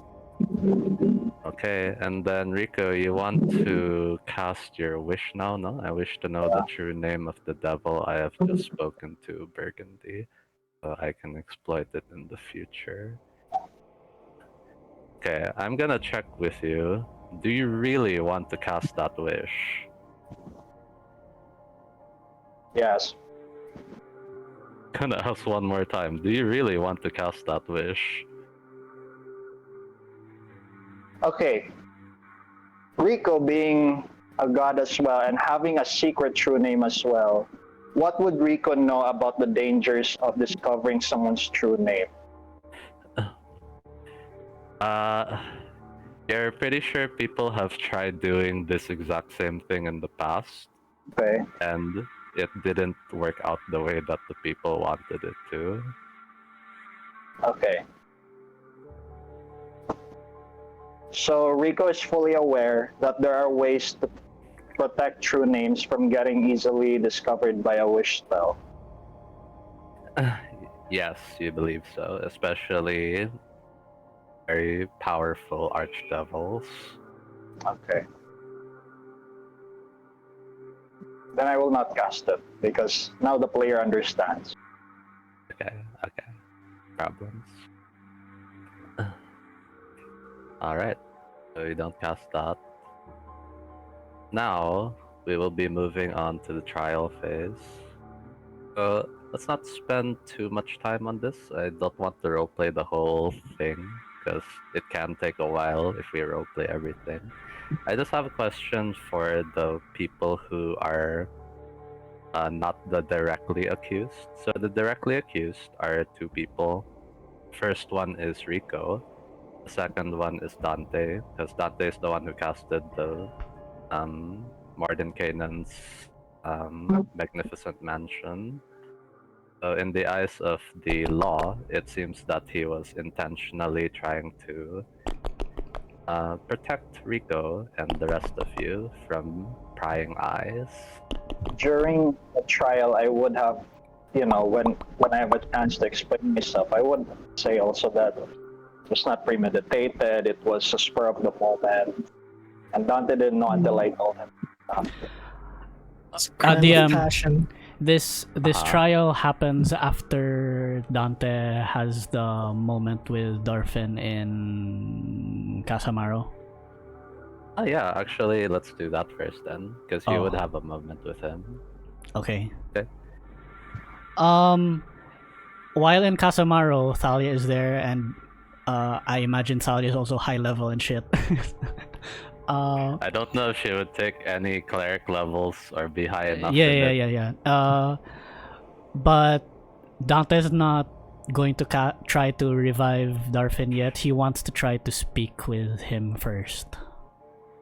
Contact other plane. That would be the spell for this. Yeah, can we say like I don't know, there's a scroll that they have or whatever. Problem. Dope. You could have a scroll. Dope. Okay.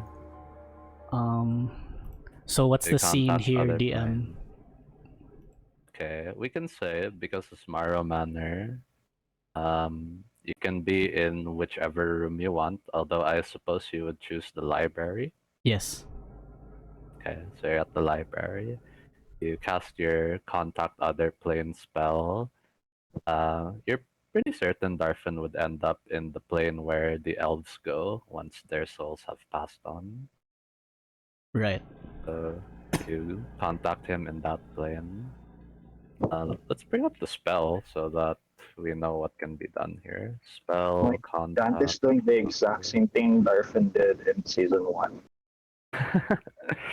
There you go. You mentally contact Demet God, the spirit of a long dead sage, or some other mysterious entity. I mean, he's a sage. When you cast the spell, make a DC 15 int saving throw. Can you do that first? Sure. Save int.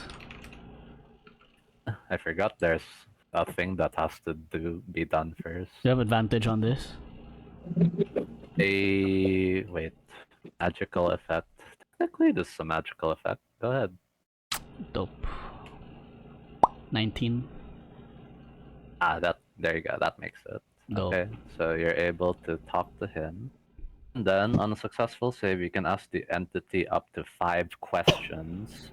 You must ask your questions before the spell ends. The GM answers each question with one word, such as yes, no, maybe, never, irrelevant, or unclear. Okay, one word answers only from Darfin, my dude. Okay.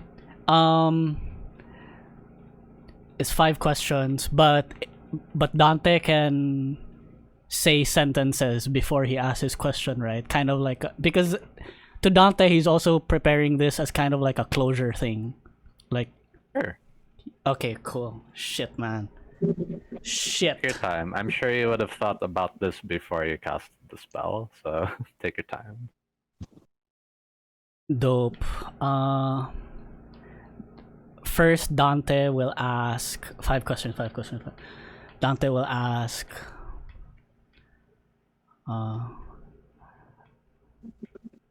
Master, are you suffering? No. And then Word only, my dude. yeah. And then Dante will exhale a sigh of relief, knowing that his master is not in any, like, plane of hell, plane of fire, whatever. And then Dante will take a deep breath. He will tilt his head up and like look at the ceiling of the library, kind of holding back tears. And then he will say, I had a chance to save you, but I froze in fear. Although I've become quite the wizard, in that moment I turned back into the same frightened boy you saved me all those years ago.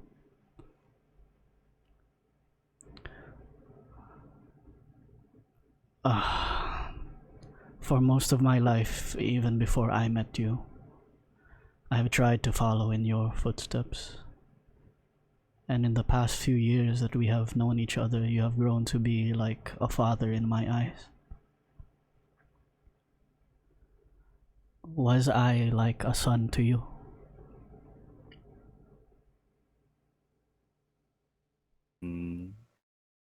His response is somewhat.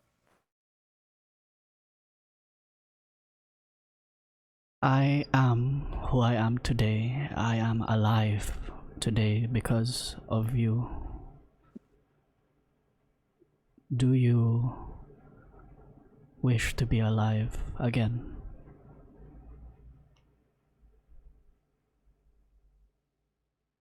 His response is unclear. Or, okay, no, that's a bit misleading. I should offer a short phrase instead. It says, I am okay in either case. I am happy where I am. That was gonna be my next question, actually, if he's happy. In that case, Dante will say,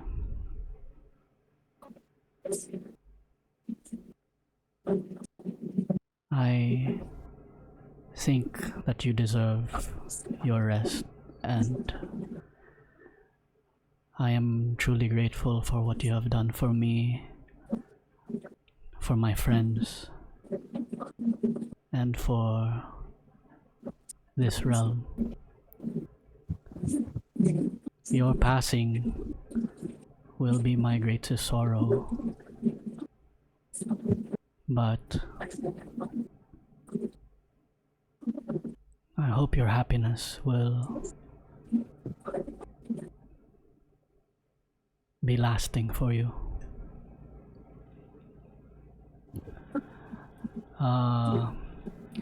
Those were 3 questions so far, but Dante will just like think of some filler questions so that his soul can rest, and he will ask,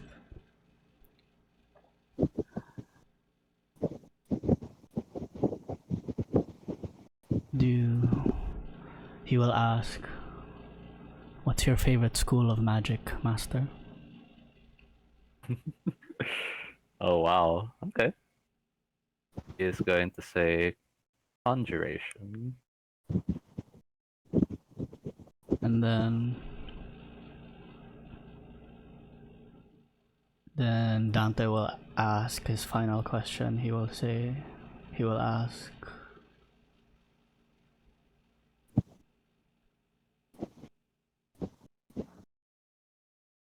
will I see you again? Oh, I'm so glad you asked that. Okay. He says, this time in a phrase as well again. Elf souls always come back. I'm sure we'll see each other again soon. At that point, Dante just nods his head as tears fall down from his eyes, run down his cheeks. He will squat by Darfin's body inside the library, and he will start sobbing I imagine at this point Thalia will have peeked from the library door. She will enter to console Dante, and the camera dollies out from the library door as we fade to the next scene. Alright. Is everyone okay? That was pretty That was- heavy. Right on time with the music too. No. My gosh. Yeah. I mean, There you go. And with that, a hero's life has ended. So that student and everyone else in the realms lives can continue. That's Lives, the end of yeah. That's the end of Darfin Flotion's story. And with that, you have his book still. You have a lot of catching up to do. You have big shoes to fill. What Yeah. you know from the trial that's happening, that's the first thing that you have to sort out. This new life without your master. Dope. Alright. Move on to the trial this time. Remind me So, again, DM, the rules, like what kind of magic we're not allowed to do in Baldur's Gate. Enchantment. So, enchantment, divination, and oh my gosh, there was one more. I forgot the last one. But basically, those are the two Sexy. in question, and the one that you broke was enchantment. So, allegedly. Oh no, it's confirmed now because Rico straight up confessed in front of everyone. With lacking information and evidence. Dante's there. Dante will argue or like say his piece and Oh. shit. Actually not. Before Burgundy left, he would have shown a glimpse of the contract, but whatever. Wait. Oh, he showed them a glimpse of the contract that the King family made to all those people? I think he would have, yeah, because he needs to provide proof. Holy shit, so everyone already knows the King family are involved. No, like, I think he did that after your confession as well, to corroborate the evidence. Yeah, so were the people able to take a good look at the contract as well and confirm that? Nah, not a good look at it. He would have shown them the bottom part, given them a few seconds to confirm the names. Then that's Of the King family. yeah. Okay, so we everyone now knows in Baldur's Gate that the King family signed a contract with Burgundy. Not in Baldur's Gate, but everyone who was present here. Okay, so the Harpers and the people that were present in this cave know now that the King family are involved with Burgundy. Yep. Okay, that's all I needed to confirm. Alrighty. Seems that whatever this guy is up to, it's all for something. I'm not sure why he's doing this now. It's like all the secrecy, and then now he's just saying things. I think I know what he's thinking. Alrighty. Alright. So on to the trial. So the first things first, I need to ask the people who weren't aware of any of this stuff. What are you going to be telling the jury? Because when your lawyers were talking to you one-on-one so that you can prepare your case, they're basically telling you like, you ought to just put the blame on your friends because you didn't know. Like the rationale is you had no idea. So you should try to prove your innocence and, make sure that the guilt is passed on instead. Because there's no evidence against you, and even the person who is confessing said that you all don't know anything. So you're saying this is a prime opportunity for you to put yourselves out of the situation, the equation, making sure that you're completely innocent so that you don't have to you won't have to suffer any punishment. Well, if I remember correctly, Fenrir wasn't there, right? And Oh, man. wasn't there. He wasn't, well, you weren't in the session, but I think Yeah. Fenrir himself, he wasn't there either physically either. He was somewhere else. Yeah. Ah, So I forgot about that. there, So yeah, yeah. there's no need for Fenrir to put blame, right? Because, well, number one, he has an alibi, and second is, he cannot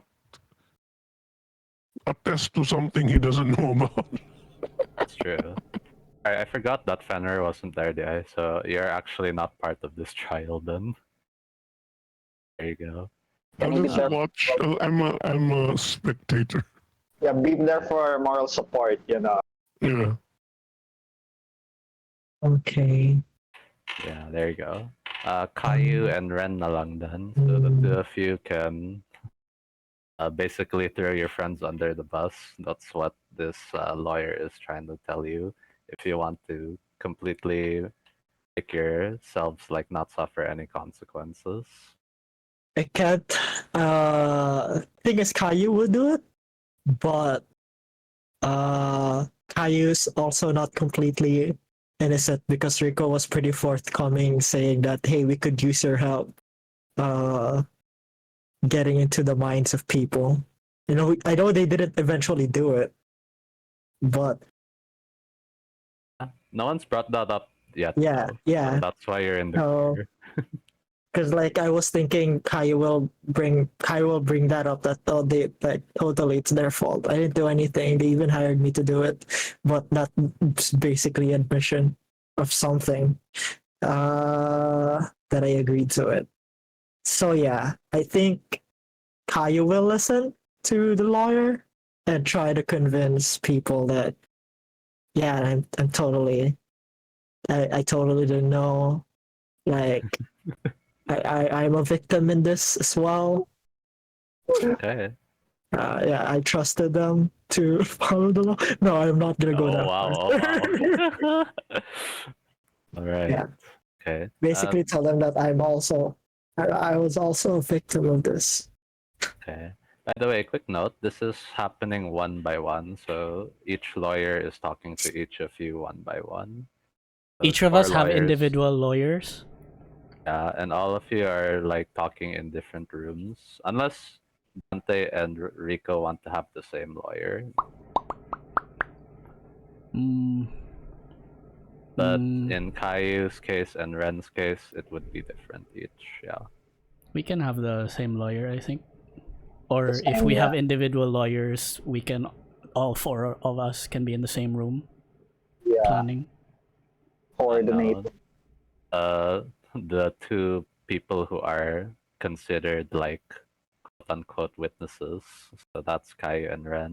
No, I mean They would be okay. Rico, Dante, and each of their lawyers. So 4. Ah, okay, I get you. Yep. Okay. All right. There are. And then Kayou, so Kayou is going to be doing what Kayou said she would do. What about in Ren's case?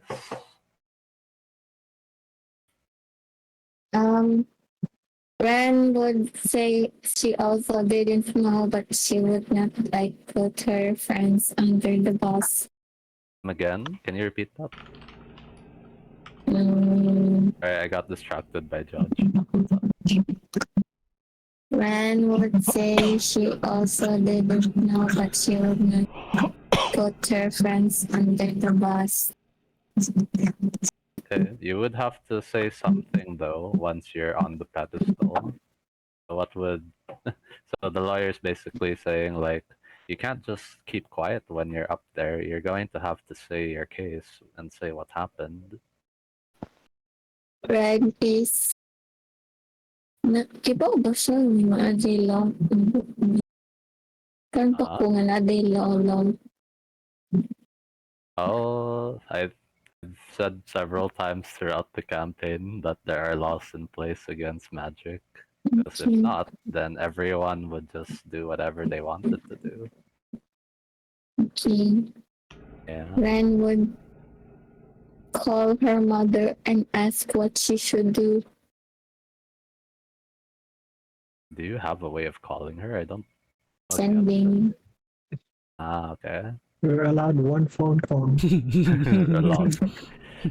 I think you're being very closely watched right now for any magic you cast, so as it's evocation, they would allow it, but under supervision. You're allowed to cast, so go ahead. I just call. So do you ask your mom? What do I do? I don't know much about law stuff. So I don't know what to tell the people. Haven't you been with your mom for some time? You are familiar with a bit of law. Probably not like any But good. in this case, I don't know what to say. Okay. It's okay. You And can your just mom trust in will your just- lawyer. No, she will have to speak up what happened, the events herself. Ren can just be honest. Yeah. So basically, that's also what your mom suggests. Just be honest. If you did nothing wrong, then you have nothing to be afraid of. Okay. There you go. Okay. Chloe, prepare what you are gonna say though, because like that will have an impact on the trial. Okay. With that said, that's Kayou and Wren. Dante and Rico.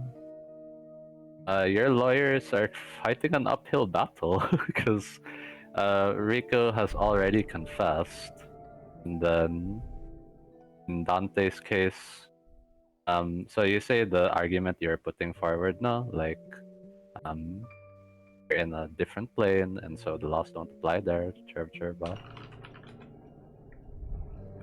But that's what you tell your lawyers. Yeah. Do you want to? You know, I'm like, Wren I'm like researching law shit and like roles of people in a courtroom and shit, whatever. I'm wondering if there's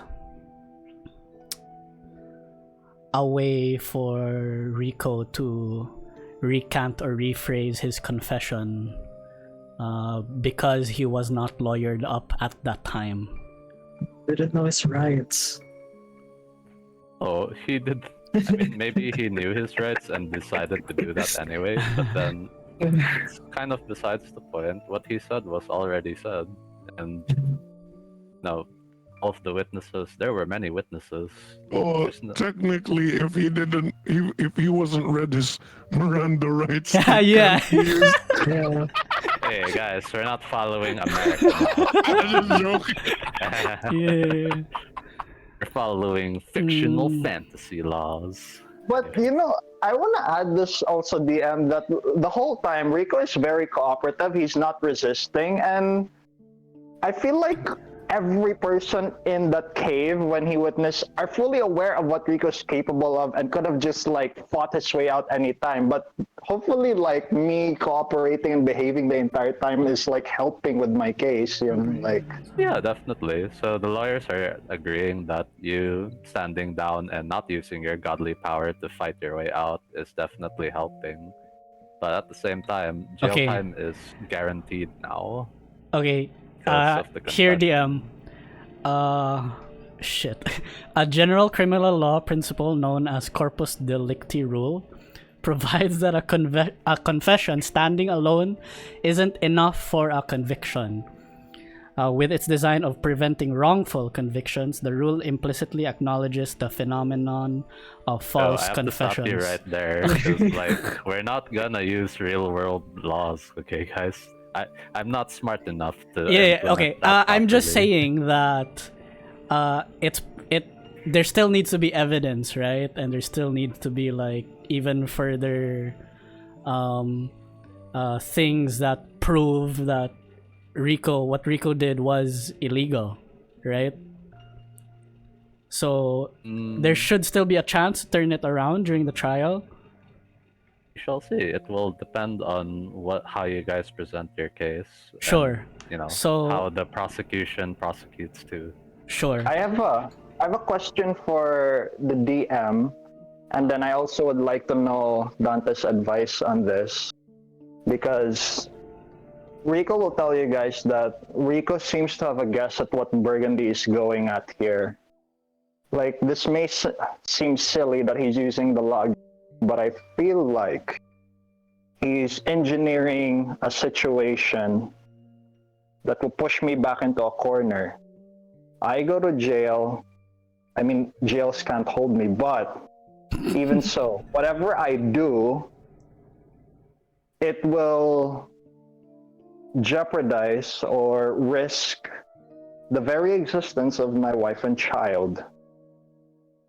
Whatever he's doing, it's forcing me into a corner. Either I resist and continue stopping his efforts, causing the death of my family, or I, willingly just continue the King shipping lanes activities and let innocent people die. So, and me being in jail will probably stop me from actively doing that. So, Dante, what do you think about this now? This is a bit too much for the pay grade of your two lawyers. Like, that doesn't seem like something that's really related to the case. Yeah. Yeah, I know. Won't stop you from talking. Yeah, go ahead. Yes, I know lawyers, but we're talking about the future of innocent lives here. So, yeah. Dante What do you wants to go against the prosecution, obviously, and plead innocent. And Dante shares the whole thing with Maureen Kanan's magnificent mansion, and like that, like, Rico really did not cast any enchantment spell in Baldur's Gate, and if there is accusation of being an accomplice, Dante can plead that that I coerced. No, you did not coerce. Like, Dante did not know that you were going to do what you did. Yeah, but that's true. But Dante's trying to figure out. So I feel like it's easier for Dante to get out of this, but Dante wants to figure out a way to make sure that Rico doesn't get in the slammer also. So he's trying to figure out. Oh, and regardless of like the friends, Wren and Kayou, even though like they can be witness that Rico and the party did go into the magnificent mansion and they did not cast any illegal spells outside. So yes, they are innocent. They don't know anything like of Dante and Rico's plans and shit at that time, but at least they can be witness to that Rico didn't cast any illegal spells outside. What else?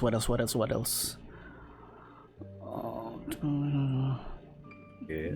Your lawyers at this point will say it's true that he did not cast them inside his house. However, the law will be seeing it as in the jurisdiction of Baldur's Gate, because how your spell works is that there's a door that leads into it, right? Is it? It is actually. I read Yeah, up an on the entrance. spell. Yeah, an entrance to the manor. In the eyes of the court, it's going to be understood as being in the Baldur's Gate jurisdiction, since it's within the jurisdiction. Whether it's extra dimensional or not matters not, because the entrance to the place was in Baldur's Gate. Mm, mm, okay. What are the lawyer's plans? Okay. So the lawyer's plans, they kind of don't know how they're gonna be able to reduce Rico's sentence at this point, given the confession. They're also worried that they'll be bringing Rebecca Bishop to the trial and then casting a spell to remove the memory wipe. Hmm. It's further proof and further evidence. And if that happens, then your case is pretty much over. What about the King family? What about her mother and father? Aren't they? Are the Harpers and the other allies? Are they gonna like be like? Is there a rule against signing devil contracts? Strangely enough, in Baldur's Gate, not really. That's why you notice some of the Lord's Alliance members seem to be in cahoots. They all keep it on the down low for reputational reasons. Yeah. In my head too, like no one forces anyone to sign the devil's contract, right? It's still the free will of the individual. It's all voluntary. It is Yeah. all voluntary. Yes. Exactly. It's against them to charm people into contracts because that's not a willing thing. You need to willingly do it because the point is to corrupt the souls of the individuals.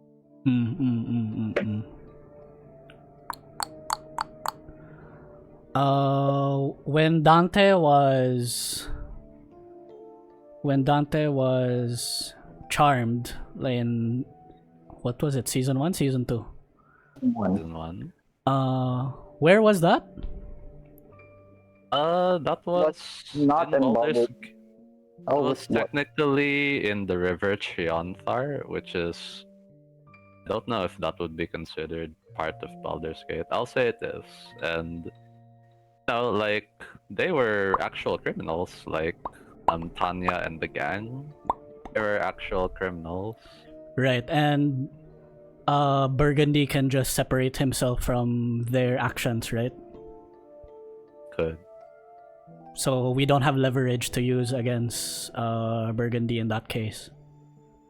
I don't think there's a point in doing so, because they're not gonna go to hell to arrest him.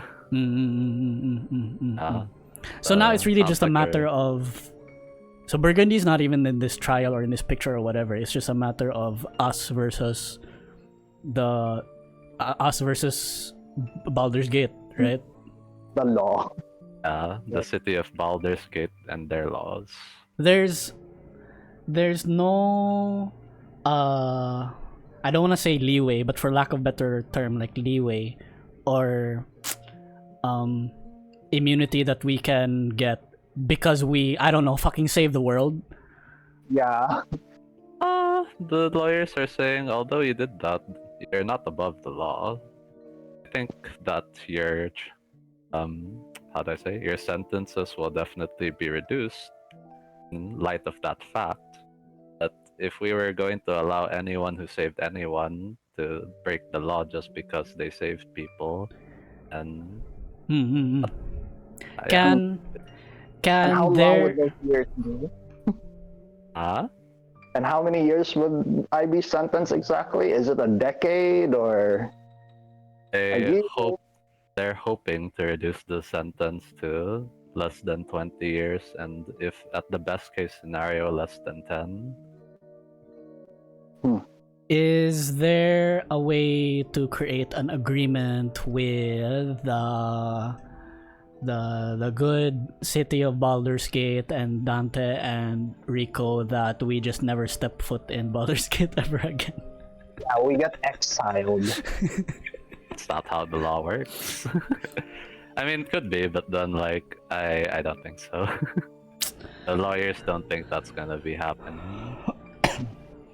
Okay, let me think about this a bit more. Okay.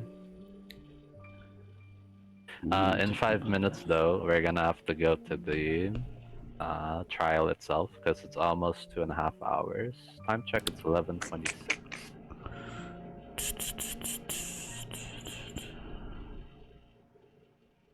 Rico There's still some ground to cover. confessed in front of all these witnesses. Oh, shit.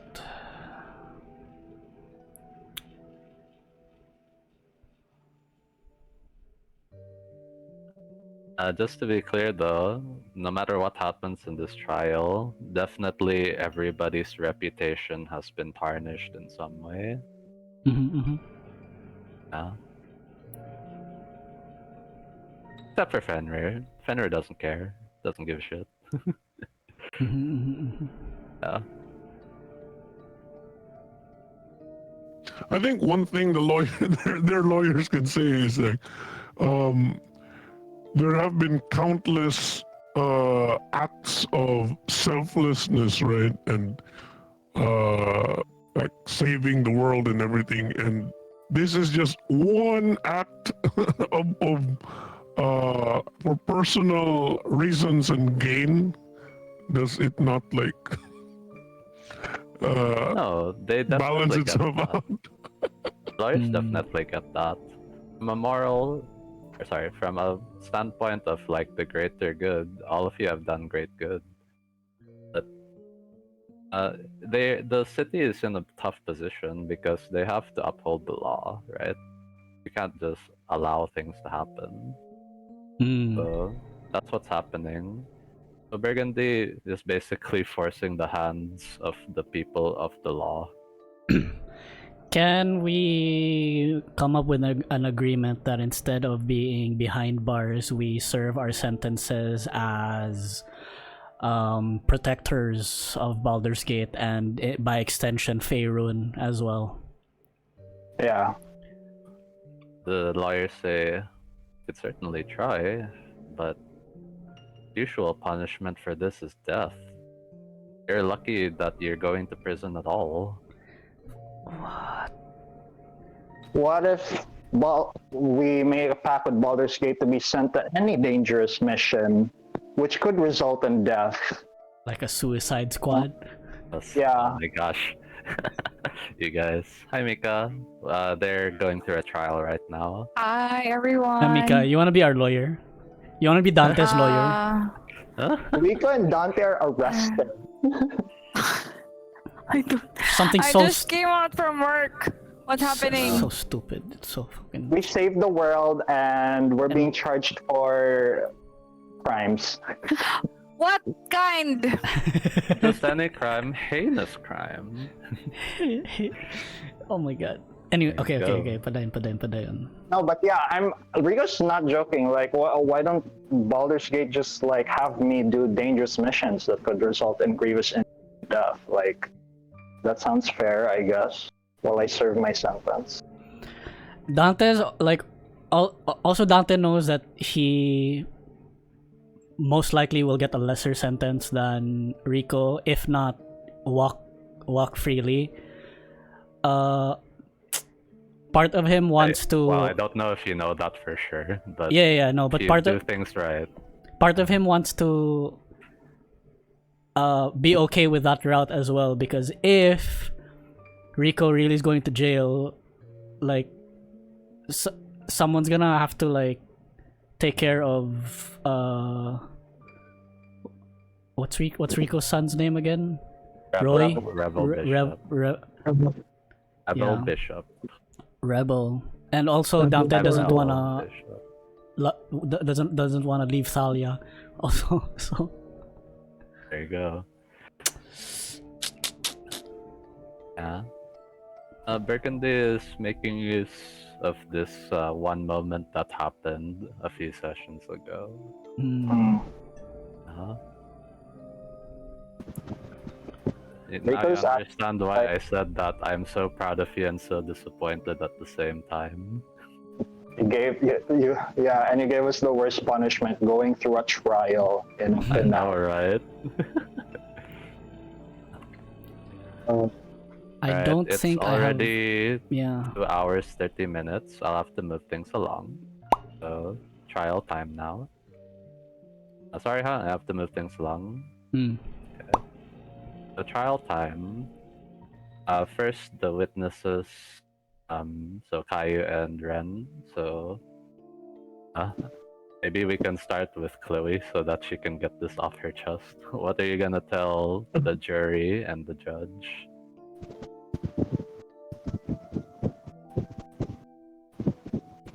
There, hello. Chloe ran away. She's not ready for a trial.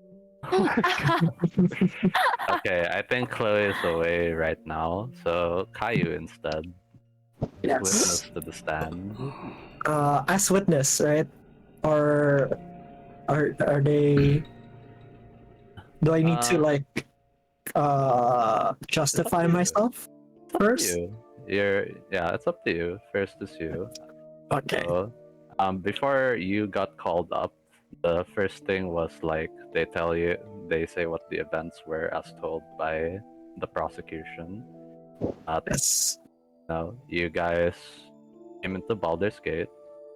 You had the intention of getting information out of Rebecca Bishop Yes. during her visit. In order to do this in secret, the intention was to be secret, man. You did it in Dante's Aros manner, using his spell Magnificent Mansion. So there was an Yes. intent to do this in secret. And then, well, you were there. The prosecution is basically saying that all of you wanted to basically get the information you wanted out of her, and because she was crying and like being emotional, they said that Rico at that moment memory wiped her. That's the heinous crime, the memory wiping. Okay. And then the prosecution is also stating that everybody who was present there was allowing it to happen. Okay. So Okay. that's the basics of it. So go ahead, Ace. What are you gonna say in light of that? Right. So, ladies and gentlemen of the court, Kayou here. Hello. You may have heard of me. So I tell them that yes, we did want to get information in secret, but we wouldn't have. We did want to do it in secret because we didn't know who we could. I forgot why we did it in secret. We didn't know who we could trust at the moment. So it was imperative that we did it in secret. As for the crime of wiping someone's memory or modifying it, I had no idea that it happened. It was what the information that was revealed by the Okay. devil. Hold on, Yeah. before you continue, Yeah. I forgot that everyone is going to be asking you to be willingly killing a save against Zone of Truth. Oh, okay. So I think nothing you've said so far has been a lie. You're just omitting some truths. We'll do it. Okay, Hence not lying. that's fine. If Kayou believes hard enough that she's telling the truth. Was there a part that I missed that you were outright lying? I don't think so. Okay, then Type that continue. down. Yeah. So I was just as shocked as you were when the devil revealed the information, and even more shocked when Rico revealed that information to be the truth. Yeah, so if you were to what was their question? Did they ask me a question, or did they just tell me to like say Your my side of the truths? story, yeah. Oh, Tell your okay. side of the story. Yeah, that's it. I didn't know. How was I supposed to know? I didn't know this group of people. How long has it been? It's a few days actually. It's only been a few days. I've only met these guys for a few days. After this, it would be 7 days in total, more or less. God dang. That's dumbest thing. Yeah, I've only met these people a few days ago. You can look at my history. You can track down where I've been. You'll see that we have not crossed paths until a few days ago. So, The judge, the jury, they take that into account. Then they say, next witness. Wren, turn. Yes. Hello. Yeah, go ahead. What do I say? What happened? You can't ask help this time around. You say what Wren is going to say. You're in a zone of truth. What am I supposed to say? This is your opportunity to say your side of the events that transpired.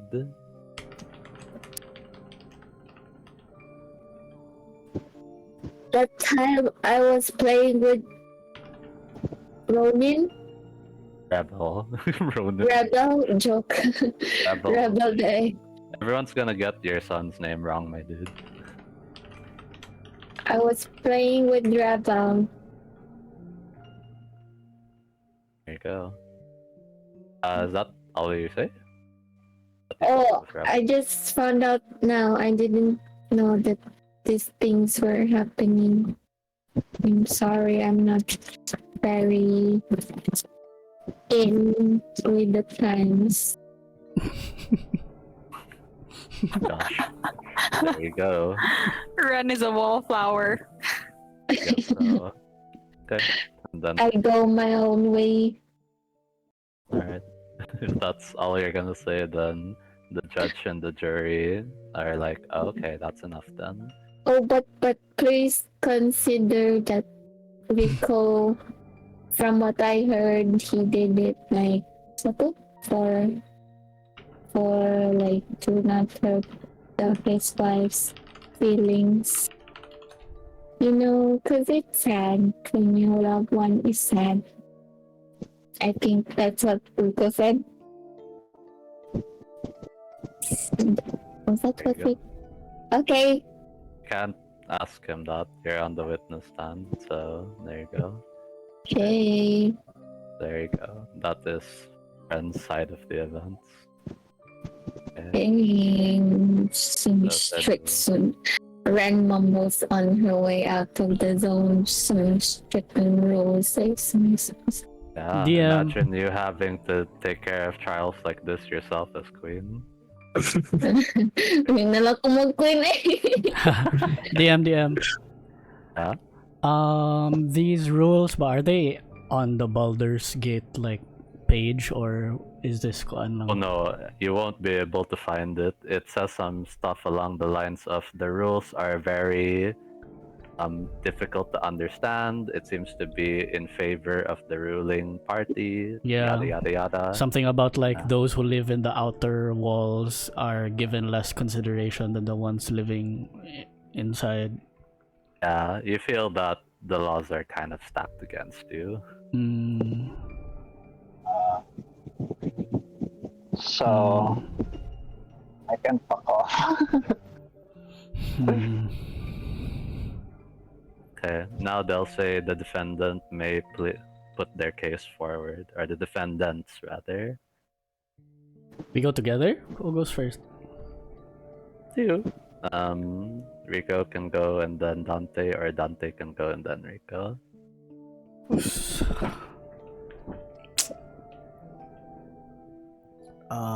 What do you want to do, Raf?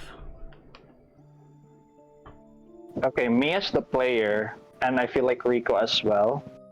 I guess we would have discussed this. Like, Rico's just like really cooperating, just so the trial can. He has this mentality. Let me just get this over with. they're gonna put me in jail for a long time. I'm just gonna bust out and spend time in the upper plains and dedicate the rest of my life to just beating Burgundy. Because this is a waste of time. That's like Rico's mentality, dude. Okay, Rico can go first then. Oh, so easy for you to bust out already, eh? You don't know that, Alrighty. dude. You put in a magical prison. That's true, said. Make your case.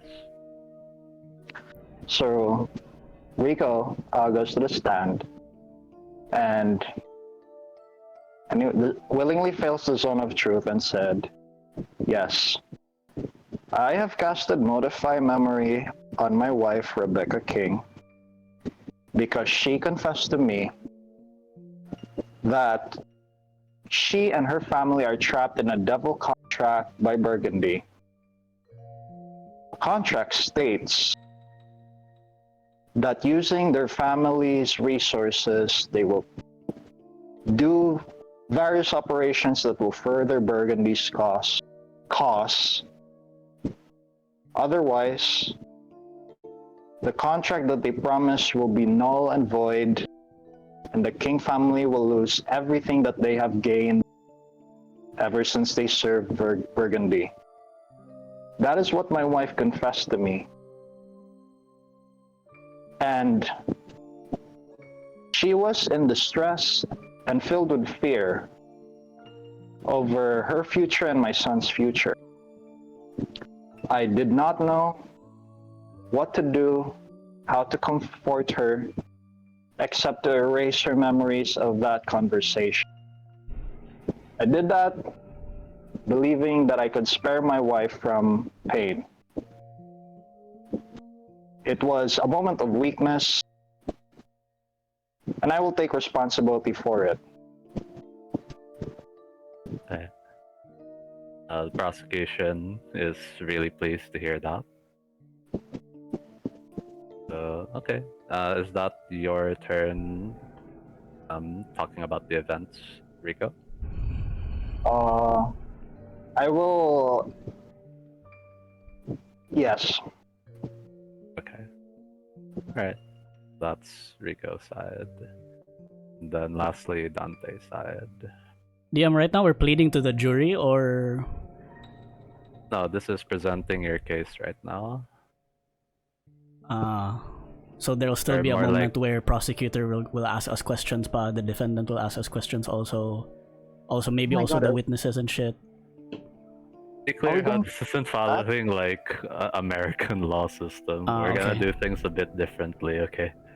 Sure. I don't know how it actually goes in real life. Okay. So Dante goes up to the stand. If there's a fucking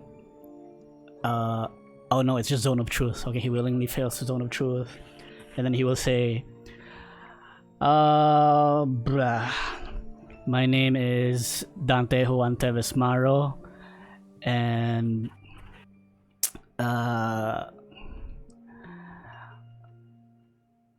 and then he starts to say, on the day of insert date of that blah blah blah blah, I had casted Mordenkainen's magnificent mansion within the city of Baldur's Gate in one of the safe houses of Rico Bishop. I had done this because I prefer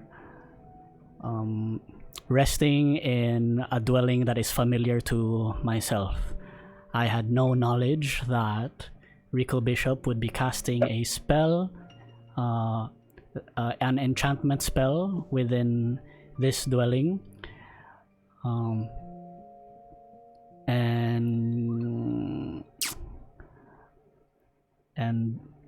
that is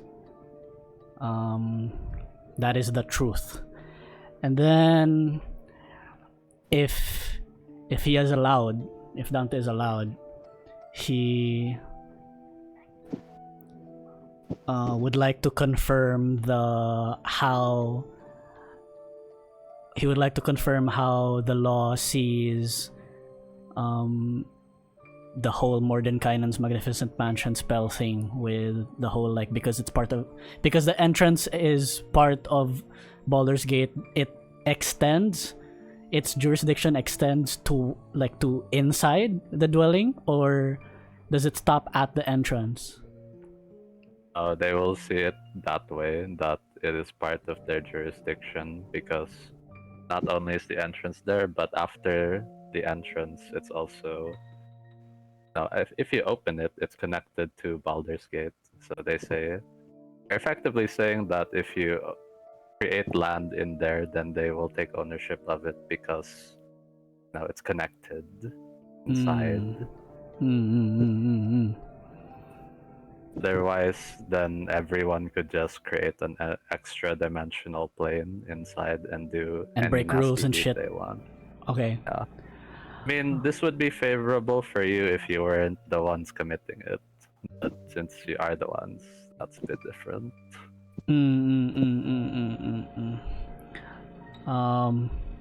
Dante will proceed to say that I understand that I am being tried as an accomplice to Rico Bishop's quote-unquote heinous crime, but I would plead innocent and request that the charges against me be levied, for I was for Rico Bishop's plans of casting said spell was unbeknownst to me.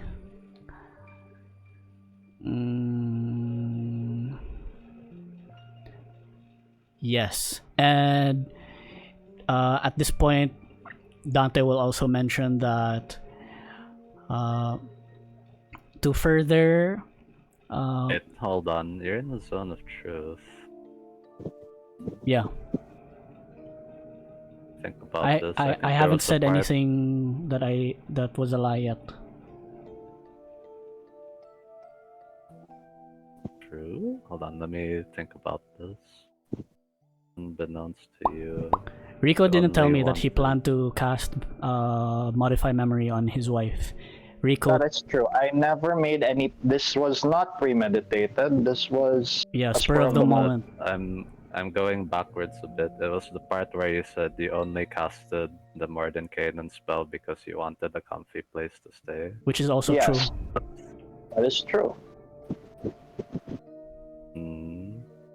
Then you also wanted to do that because you didn't want to be spied on. or That's have true eyes also. and ears everywhere. That's true Yeah. also, but Dante did not say it.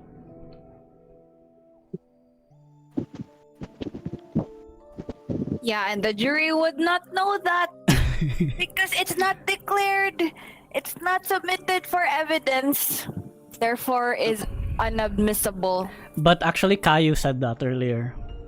Yeah, that's why. So that's the part where it's like raising some eyebrows. Dante still Oh, didn't okay. lie. For all the jury knows, he could just not be offering information that was already offered earlier. But the fact that you're omitting it while someone else didn't is cause for concern. But okay, continuing on. Dante will also mention that while Rico was speaking with his wife, Dante was in the music room with Kayou. Does memory serve me correctly? Dante was there, right? Correct. You're in the Okay. music room with Kayou. Yes. Confronting me for other things. Yes. Yeah. Something that Kayou did not mention, but it's okay. There. Alrighty. Okay, is that the end of your portrayal of the events? He's done with trying to convince the jury and the judge of his innocence, but he would probably take some time to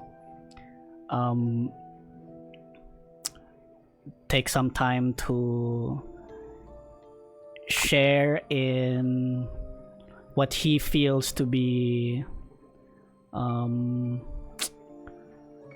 of like I need to word this properly because I don't want the jury and judge to use it against me. But as carefully as Dante can, he will express that he thinks that he and his allies be at least offered a chance to be pardoned or have alternate ways of serving our sentences because of the fact that we did save the world, essentially. The judge is actually going to say something like, just because you saved the world doesn't mean you're above the law. Basically something along those lines. Sure.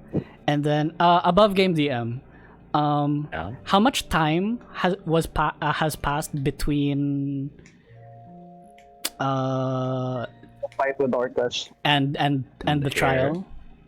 I think just a day or two, so it's either 17th or 18th. Within that day or two, can Dante, albeit a little bit still distraught because of the death of his mentor, could Dante have that time to research in like the laws of Baldur's Gate and like previous cases that might have happened, and like learn and discover about why certain cases will easily pardon people of higher status within Baldur's Gate, but then when people of lower status or in the outer circles, they're so quick to for the rules like not to be bent for them at all. You wanted to research about that? Yes. I think there wouldn't have been enough time, especially given that you were distraught. Yeah. And especially because now you're already a suspect. People are going to be paying close attention to you. Sure, but will Dante at least have an idea that is happening and that is the current justice system here in place? Not exactly, that they're more swift to inflict justice on people from the outer side or not in the inner circle. Can Dante bring that up? You think that's not a good idea? I suggest strongly against it. Do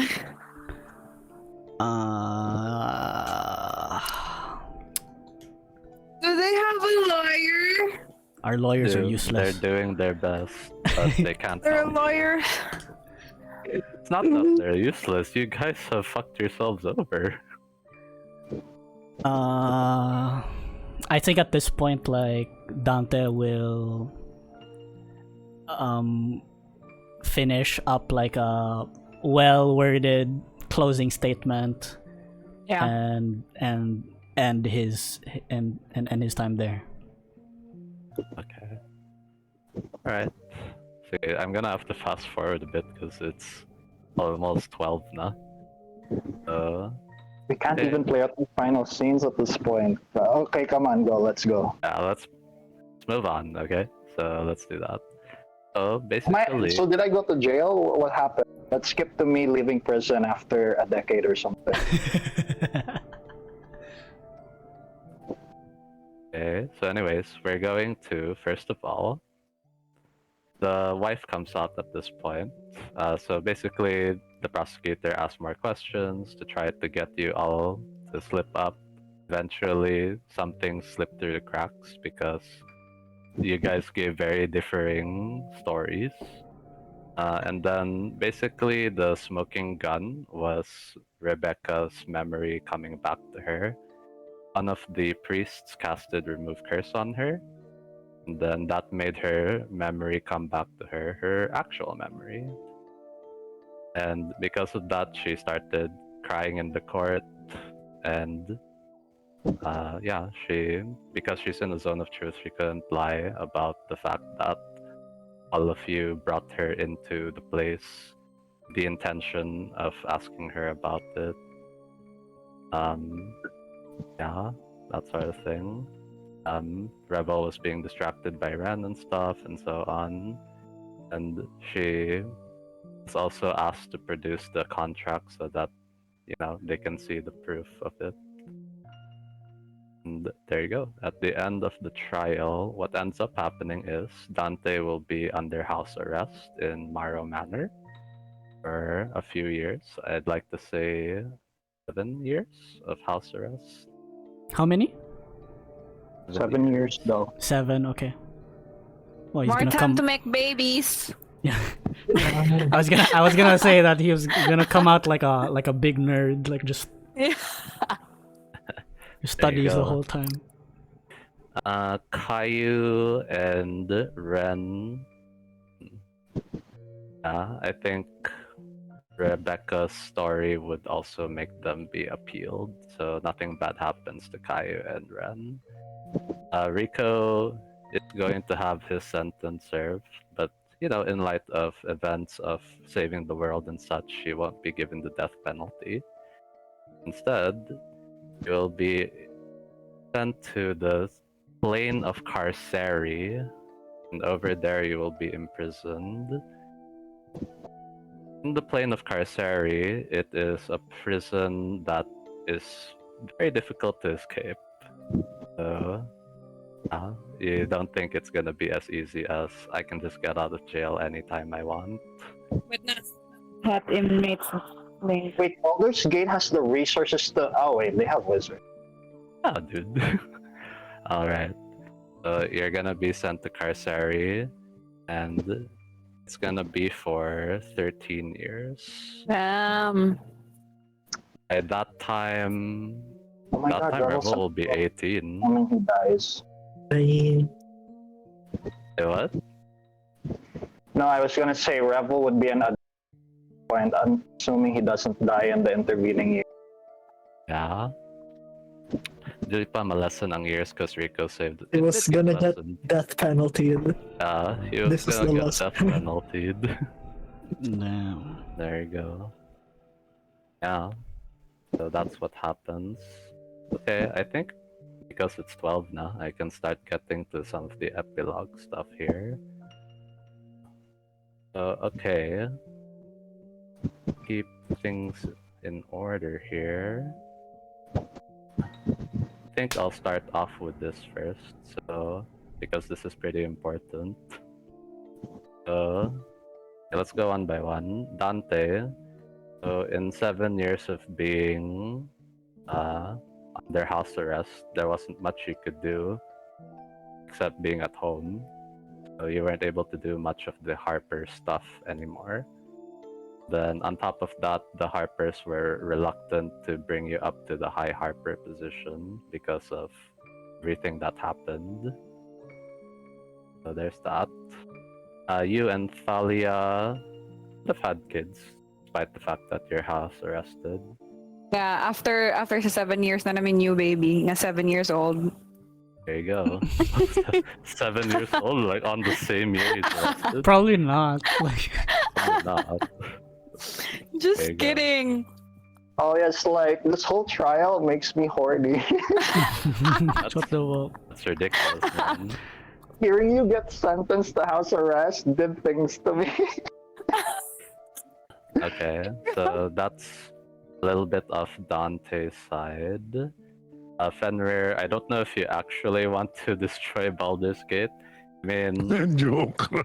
okay, you kid. Okay. Fenrir more or less unaffected by stuff that happened, although he's a bit sad about what happened to his party mates.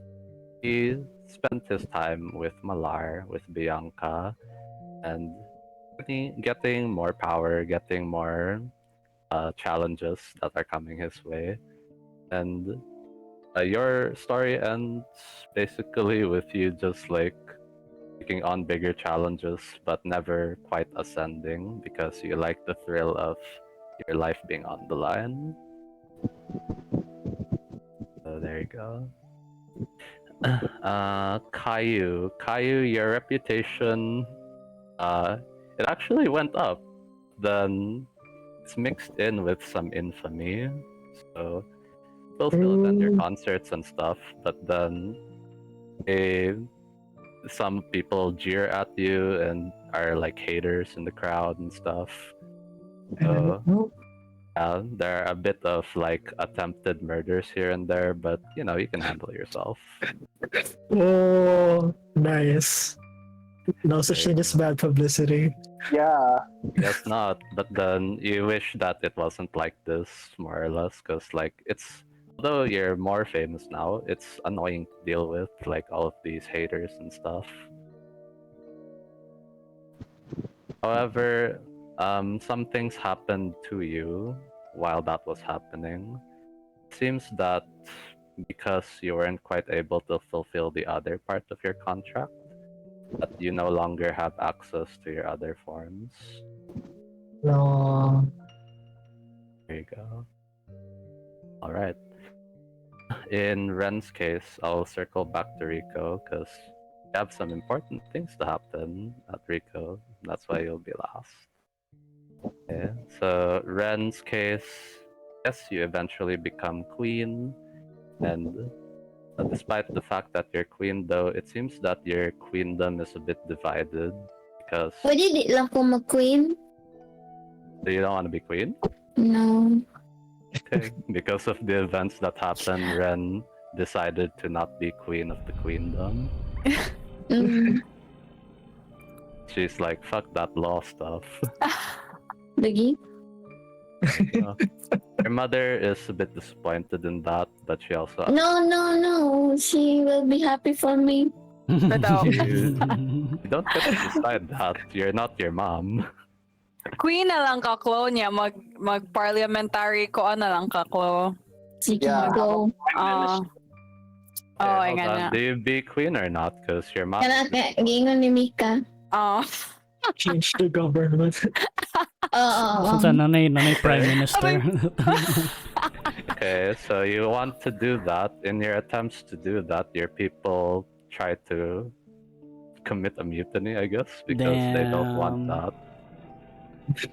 that. You get to decide what you do, but it doesn't exactly go the way that you want. So, okay, that's what Yeah. happens, I guess. In the end, you decided queendomship is not for you, so you're like, back to piracy. There you go. Indeed, sheesh. And then finally, Rico. Rico, you served your 13-year sentence in carcery. Thought about breaking out, but then it seemed that the odds were stacked against you. Something about the plane of carcery is just making it impossible for you to get out even with your powers. Not only that, but because you're in some kind of prison again, and your reputation was tarnished, you're losing some of your godly powers. Turns be that eventually you don't have your epic boon anymore because it was dependent on people's faith in you. So that's what you notice. This was at around the 7-year mark. By the 13th year, you finally get out of prison. The first thing in your mind is to go back to your family.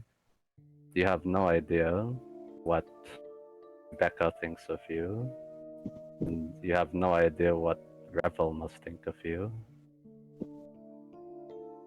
Revel wanted to contact you, but then you're in a different plane. It has been 13 long years since you've seen your family, or anyone for that matter. You go back home to. My gosh, I forgot the name of the place, but basically the Bishop's Manor. And you're back home. Revel, who is now 18 years old, is the one who sees you. Her wife, Rebecca Bishop, nowhere to be found at the moment. Do you, so you're there right now in the room. I could say that this can be a room that you and him have been in several times. So you're familiar with the place, and it's strange now. This used to be the room where you played with him. Now you're back home after being imprisoned, and you see your son no longer a kid, but an adult, a young adult. Anything you want to say to him? I need to know, son.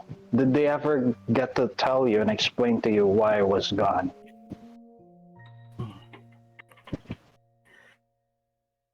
They did.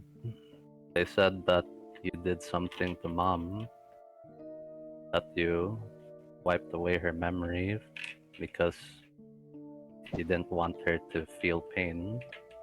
It's true. I did, and I realized it was a mistake. How is she, by the way? Is she still with you? She's out doing business right now with grandpa and grandma, and he kind of like looks back to you and says, "Why did you do it, Dad?" I did it because it was a moment of weakness and I didn't know what to do.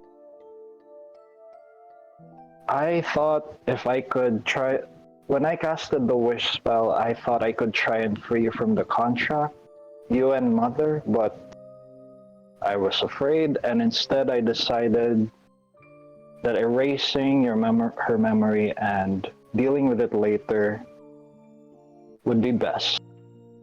I was blind to the consequences, and this is what happened.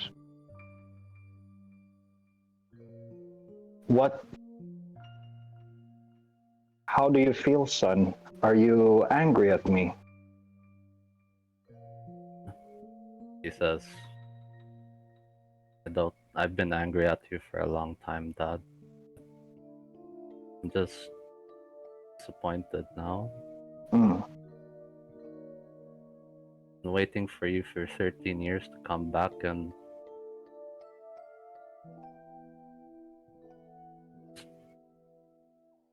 Mom has suffered a lot because of you. Know that? I'm aware. What happens now, Dad? How do you plan on making it up to Mom? If she will still have me, I will try to make it right. Are you aware of what your mother's family have been doing? Did anyone tell you that? I know about the contract. I heard about the trial, and I was old enough to understand.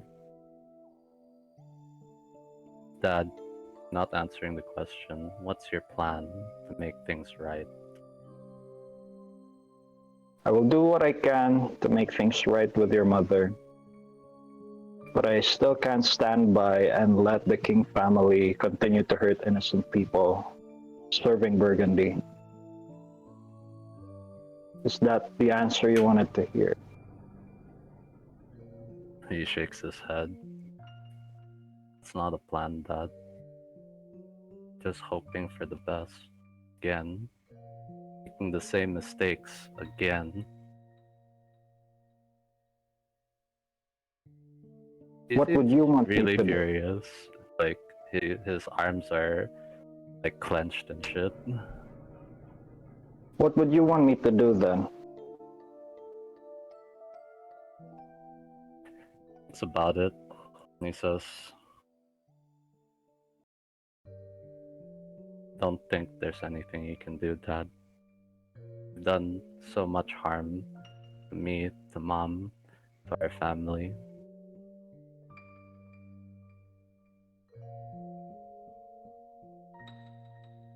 All right. And then he says, Dad, do you want me and Mom to live? Yes, Then he asks, why? because I love you both. And then he says, love us both, then why do we have to suffer from that?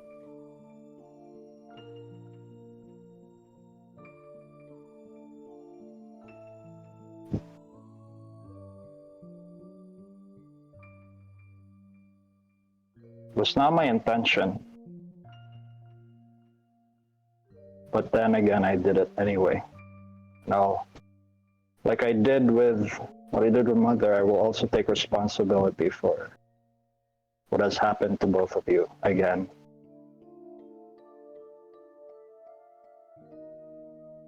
Alright, and then he asks one last question. So, if you were able to stop the contract from happening, is that something you're gonna do? Is that your plan for setting things right? That's something you want me to do, because that is what I wish to do. But if you think it's the opposite direction that you think that's the opposite thing, then perhaps I won't do it. Okay, he nods. Says, I see. Then he says, well, Dad, don't have to worry about that then. Why? Don't. He says, Mom has suffered enough. I have suffered enough. You won't be able to get what you want. You don't deserve it. Then he produces his ring. He seems to be wearing some kind of ring. So he shows that in front of you, and he says, his life was a curse. And he says, I want you to know, Dad, after all these years, I hate you. And with that, it seems like as though you've woken up from a long dream. I think we can have a transition of music here, Ace. Because something very different is happening. Rico, you wake up in bed and you're putting your hand forward because what you remember is that you were trying to stop something. But turns out that it was just some kind of dream. You have no idea what was happening. You look beside you on your bed. It's your wife. Your wife is remember, her name is Rosalind Bishop.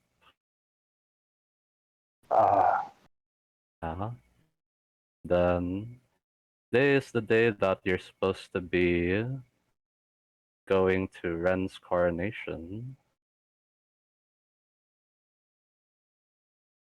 Then Rosalind Bishop wakes up and says, Darling, I think we have to get ready for your friend's coronation, right? Of course, Rosalind. Alright. We should go. Alright. Let's get prepared then. Let's wake up. If you had a daughter, what would you name her? I would name her if it was a son. His name is Revel. The girl's name. The girl's name is? Let me type it. I didn't catch that part. Joy. Okay. Alright. So Joy Bishop. I'll bring out Joy. Alright. There you go. So all of you are preparing for Wren's coronation. Dante and Thalia are also preparing for the coronation. Fenrir as well. Kayou is actually going to be one of the singers there. What's One of the that? performers. The year is not 13 years after 1645 anymore, so not 1658, but now it's 1645. We're going back in time a little. Joy is still 5 years old, and all of you are right now in Wren's coronation. Her people love her. Her mom is proud of what she's become. And you all just recently saved the world from Orcus.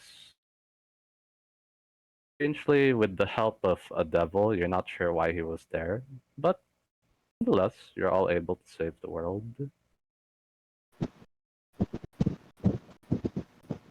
Alright.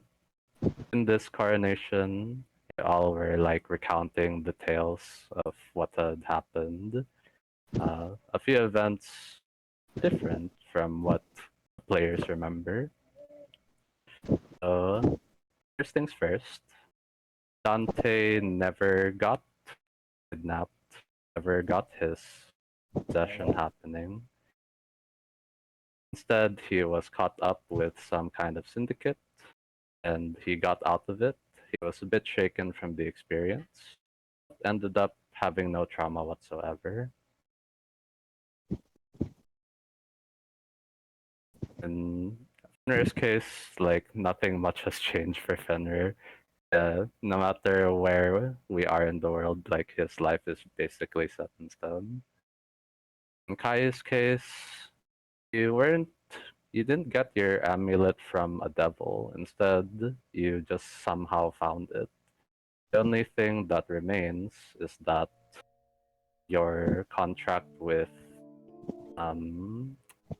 Zibilna was there, and there was no part about Burgundy whatsoever. It was just ruin the cultists' plans. That's what you recall. In Wren's case, she's been coronated. She never had to undergo any trial whatsoever, so her ideas of queendom were unshifted. Then in Rico's case, as far as you know, your family has never had any problems with contracting with devils or whatever. They are the picture perfect family. The kind that any good aligned person truly deserves. None of this complicated stuff about needing to end the contract in order to get basic things that you think you deserve. Everything is perfect. Everything is well. In fact, most of your lives were just easy going. Nothing terrible has happened to any of you. Everything came easy. Alright. Does anyone have anything, any questions, anything they want to do? This is the Does part Redeemer where still exist? Redeemer still exists? Yes, Redeemer still exists. So I get to keep my forms, You but do like keep your forms. the events that happened are different. Yes. To you all, this is just like a normal everyday thing. We don't. We don't have memories of Yeah. the Yeah. the old whatever happened. Yeah, Rico. Please. You think Okay. to yourselves, what other memories? What are you talking about? What the is Darfin alive? Has Dante even He's met alive. Darfin? Darfin, you have met, and he's very much alive. Oh, Yeah. So, what the it fuck? was all the contract's fault. It was all. maybe not. Wait, so everything that happened, season 1, season 2, and now season 3, Did not It's happen. still, Some things did happen, some things changed, and I will go over that once the campaign is over, so don't worry about it. But, some things didn't change though. Fiona and Alcaraz are both dead, Oh shit. unfortunately. Dang it! No. Yeah, both dead. So next Fiona! event. Yeah. Okay na ko ni Atras. Sabihin. Yeah, sure.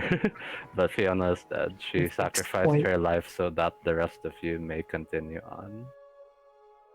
All of you are celebrated heroes of the realm. All of you gained more wealth, more fame, more power. This is so You weird. only met that one time, and that was it. You have no idea what that was all about. You even never think met to yourselves, like, Rico. why did that guy help us? But then you're like, I won't look into it too much. I won't look a gift horse in the mouth. Wait, what? Who helped us? Burgundy still helped you. Oh, right. In a way. Yeah, but you Okay. have no idea why he was there in that cavern, other than that he had a score to settle with Orcus. Okay. I still met Zibilna. He still did meet Sibilna, yes. Okay. The By the way, this also means, Mika, that Thalia also never had that boat problem where, like, you lost Dante. right. Yeah. Did this Dante meet the Ring of Dantes? Yes. Okay, hold Did- on. Let's take a step back because I will talk about that once we Okay. close the session. Okay. Alright. Yeah, let's just focus on closing the plot threads everyone said they wanted to close. Okay. Okay. Alrighty. There you go.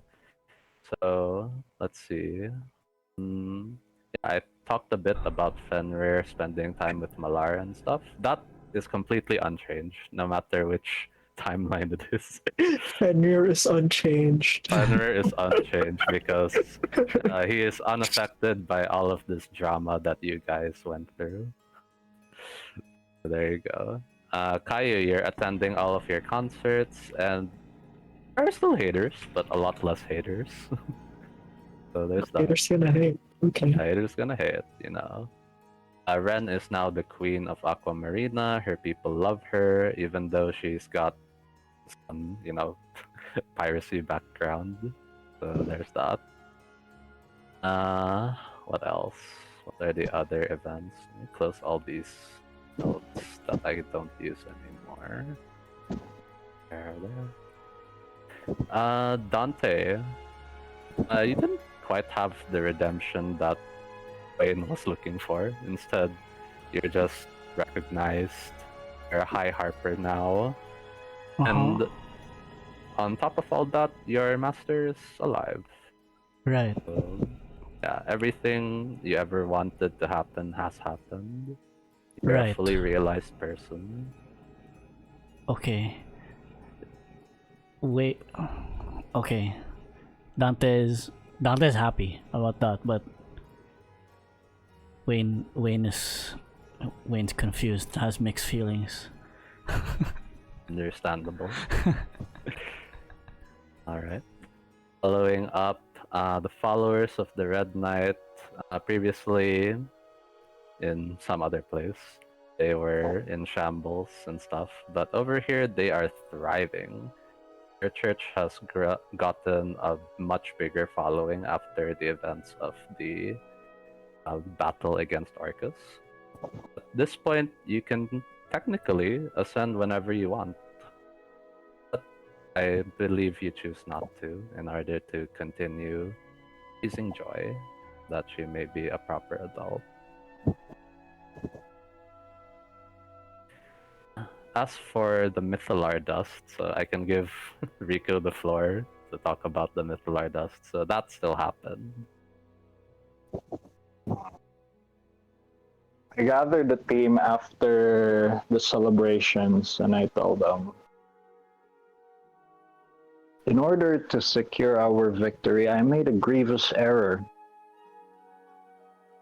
In exchange for the information about the soulmonger, I gave Larlock the Mythalar sand. And I know he's going to use it somehow. I know I'm well aware of my mistake, and I will work. I get it right this time.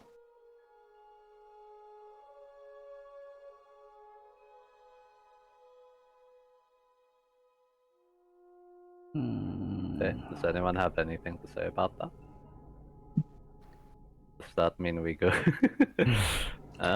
So, next Up to you. BBEG is Larlock. Shit. Wow. I didn't say anything about that.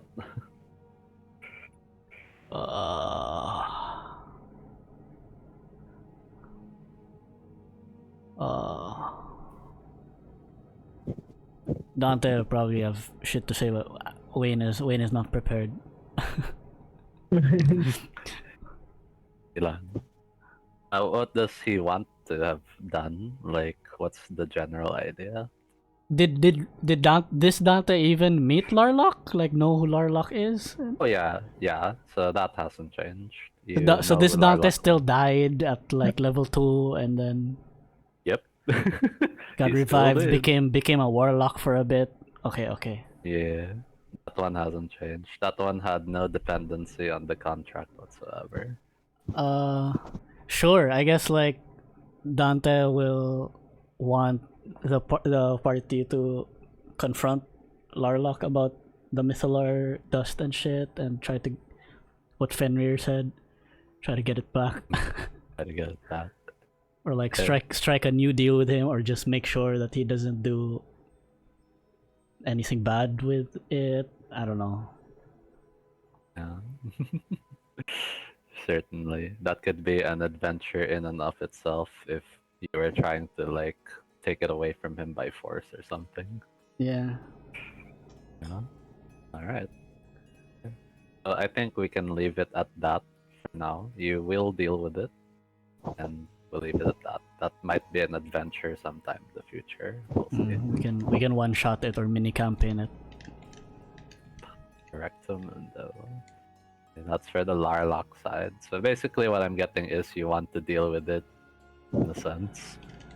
Yeah, we're not gonna leave it alone. It's like, There you go. Alrighty. So I only have mostly Raffe's notes, so I'm going to be covering that. So Cephalosk and his research. So this is probably years into the future, so I'll jump ahead a little bit. But basically, he was finally able to start shifting the way that the illithid's biology works. So this is within a human lifetime, okay? He's got a very long time to continue doing this for generations upon generations. It's a generational change that will take much time. He's figured something out, and with enough time and enough effort into the project, he'll be able to make illithids become a productive member of society. Nice. Yeah. So there you go. If you ascend to become a god at some point, then you could probably oversee it for as long as you're a god. I take some of them in. Sure, you take some of them in. A patron god of the good mind players. Most illithid deities are like very negatively aligned, so they kind of have to reject their gods essentially. Yeah. So, I mean, the good mind ones, like I actively stuff, yeah. No, if with any luck, even Cephalos could become their new deity, so there's that to consider. Then I'll sponsor him. Sure. There you go. In this timeline, Tempest and the rest of the gods, proud of you.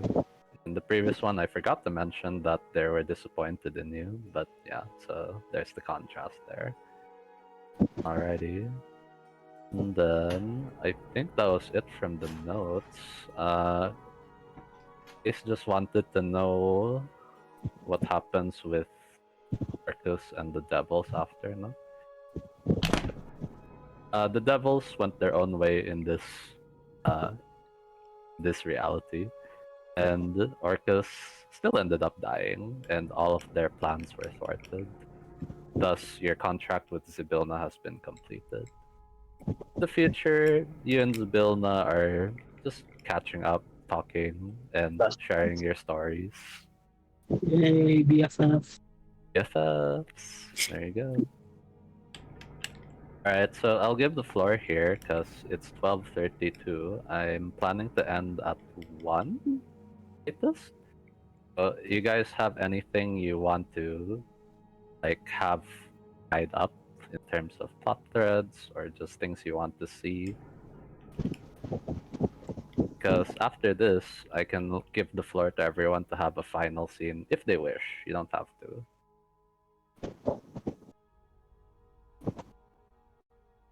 I think I'm good. Okay, you think you're good with the plot threads? What about Fenrir? Does that mean we go? Oh, okay. I'm good with Fenrir. Okay. There you go. Wayne, Chloe, checking in with both of you. I'm G2. G2. Thumbs Okay. up. Thumbs up.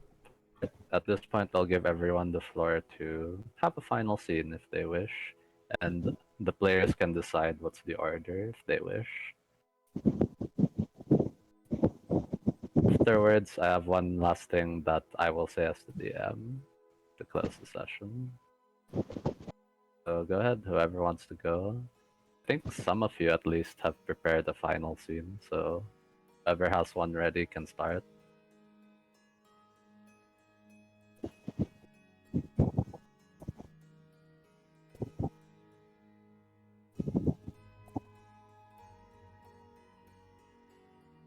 Anyone? Did you have anything, Raph? Fenrir? Mine would be very simple, right? There would be scenes. It's like a montage, right? Where there are scenes with Fenrir hunting in the deep wilds with Malar, and then Fenrir also having dinner with Bianca in her realm, right? Hey. And the final scene would be Fenrir entering a town, right, victorious over an adventure, and everyone just cheering him on, like the scene from the Hercules animated movie where he's like the zero to hero. Hero to hero, just like Yeah. that. Yeah, so that's his final scene with a song. Oh shit! There you go with the song. A song Yeah. composed by Kayou and Alex Ariano. Yeah. Alrighty. Okay, perfect. Thanks for that, Fenrir. And Boom, if you have to hop off, because I don't know if you have an early day, you may if you want. So there you Yeah, I'll listen in to Okay. Nice. wrapping up. Okay, go. Alright. Who else wants to go next for their character's final scene? Kayu's final scene is also pretty simple. She's still going around like doing her usual thing, having concerts, looking for sponsors, basically getting her name out. Here and there taking requests, or like partying up with other groups as well, just like how she partied up with this group. Although it's the people she parties up are, now that she's like, you know, the higher level, she doesn't take the usual jobs now, so she's very picky with the quests that she goes on. It has to be very grand, Ooh. like concerning nations and stuff. Only the Yeah. top tier questions Yeah. for me. Only thought, no slaying rats here, just saving nations. There you Yeah. go. Alright. Yeah, and then she's also like, if whenever she feels like chilling for a bit, she just uses her other form. She just shape changes to her other lesser known like forms and then performs to a smaller crowd. Hey, so Yeah. you're restarting the fame. I like it. Yeah. There you go. Alright, plucking your strings. Plucking strings. In order to continue your adventures. Okay. There you go. That is Kayou's final scene. Who else wants to go next? Okay, no wait. Wren is having fun riding into the sunset, but in the ocean on her hippocampus steed. What is a hippocampus steed? It's a part of the part of your brain. Hey, That's it's like a mer horse. mer horse. Okay. A sea lion. Merlion the Ren Learn is riding something on new today. a brain. on a brain. That's possible. There are intellect devourers that you could ride on. There you go. Okay. Having fun in the sunset. Only shortly though. You have a queendom to run. There you go. Alrighty. As for Ren, and Dante wants to go second to the last. Dante. Okay, a few things happens in Dante's epilogue. The Marrow Printing Company now monopolizes all printing, calligraphy, and design services from Waterdeep to Candlekeep, with their next target expansion being in Neverwinter. And speaking of Neverwinter, Dante will complete a doctorate in the School of Illusion, specializing in shadow stuff and the Shadowfell. He will also start teaching specialized courses in the Neverwinter Academy as a professor. And in between, he will teach younger children and new spellcasters at a public mage school in Daggerford, which the Marrow Printing Company is funding. This was mentioned. Dante surpasses his mentor Darfin and rise to the High Harper rank, or both of them are High Harpers at this point, joining his grandfather as well as N in that same rank. Sorry, and N? Because N reached High Harper also before, right? Did, but he's not in the after Harpers the anymore. events- Yeah. Yeah, it's yeah. not the Harpers anymore. After the events. So, yeah. It's just to say that Dante is like now in the same league as his grandfather and N. There you go. Okay. Yeah. Dante, Rico, as well as their party mates are recognized as some of the most elite adventuring heroes in the whole continent, maybe even the whole world.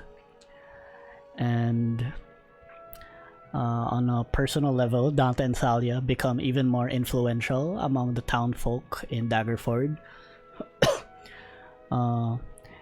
Dante was able to fully reacquire and rebuild the old Marrow estate, and eventually become members. Both of them, Dante and Thalia, become members of the town council.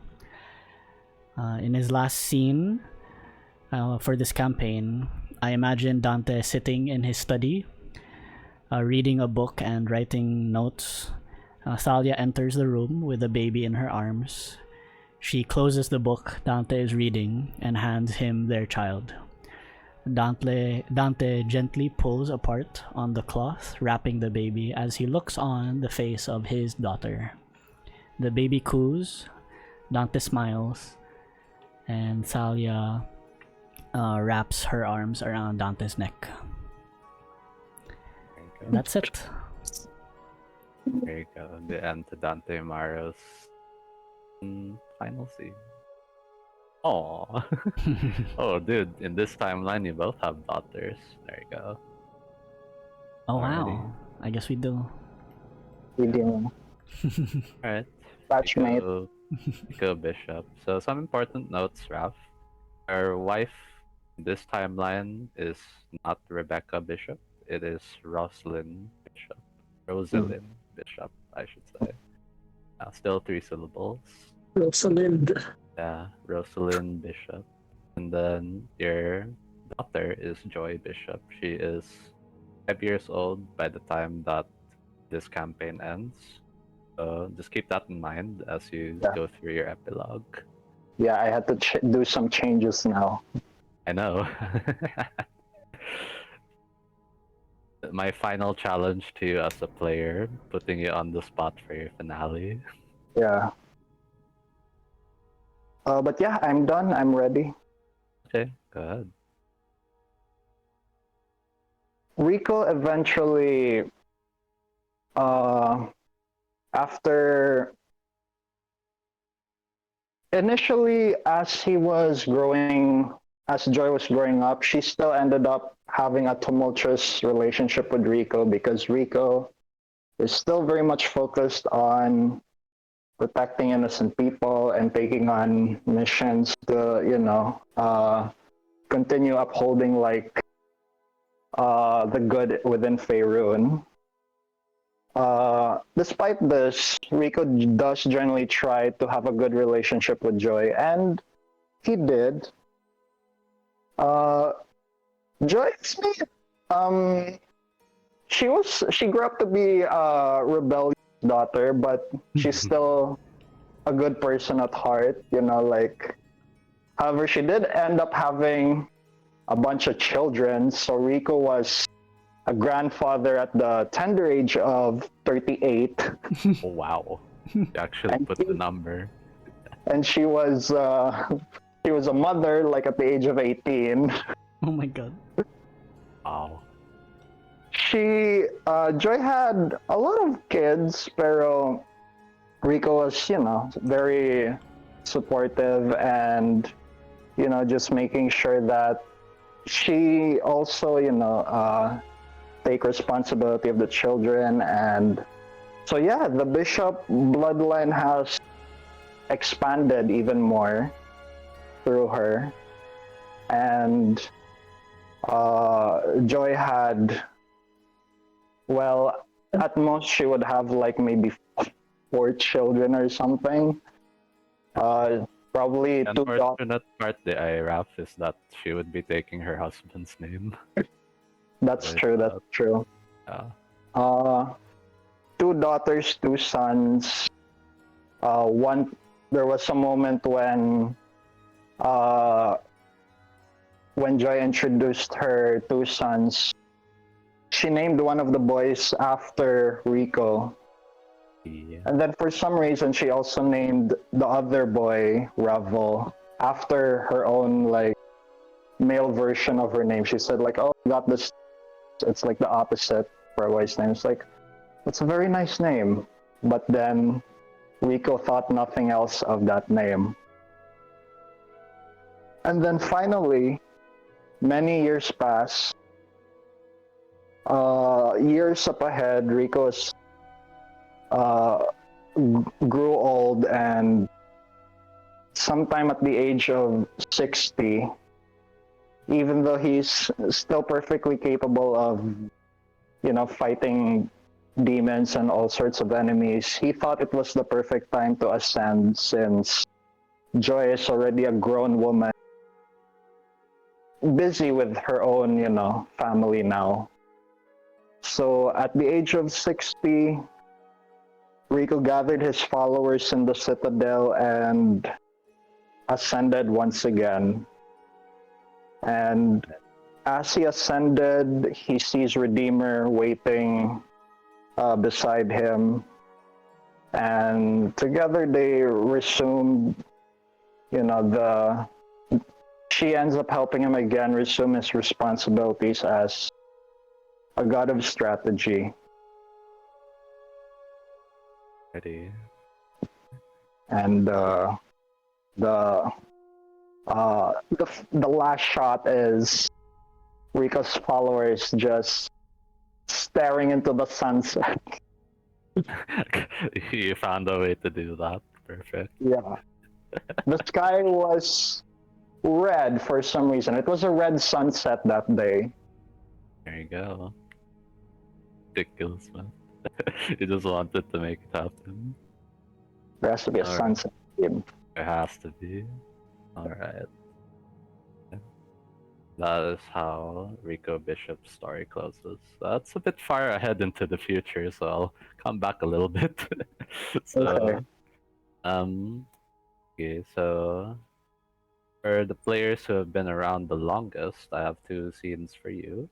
So, in Rico's case, something that catches your attention sometime later. So this is after the coronation of Wren, I would say. Thing you notice is that on your sword, the Redeemer sword, seems to be a name etched on the side. Name is Revel. And you think to yourself, oh, the name. Like, I was gonna name my son that. Mm. Yeah. Eventually, I would think that you would ask Redeemer about it. And then Redeemer would say, I do not know why this name is etched into the side of my blade. But the only thing I remember is that there was a boy named Revel, and for whatever reason, thoughts of this boy brought great sorrow to me. I see. And then she explains, however, there's no boy named Revel. I understand it. Well then, there's no way for us to determine it. So we should just we can't think of things that are probably. I can't think about this right now. I have my family. I have Rosalind and Joy right now, and I need to focus on them. Whoever this boy is, I can't. I don't know. Whatever this is, I hope this resolves itself somehow. Indeed, mistress. Alright. Then eventually, your daughter Joy has a son named Revel. It's Mm. like, oh, there you go. Alright. That's for Rico Bishop. We'll close his story there. Dante, in your case, eventually, once your daughter is of age as well, your grandfather, Arturo Amaro, comes back from another phlogiston, because he left to another phlogiston. As he promised, he says that he can bring you to another phlogiston, and he'll show you what's over there, so that you may include that in your lessons to your students.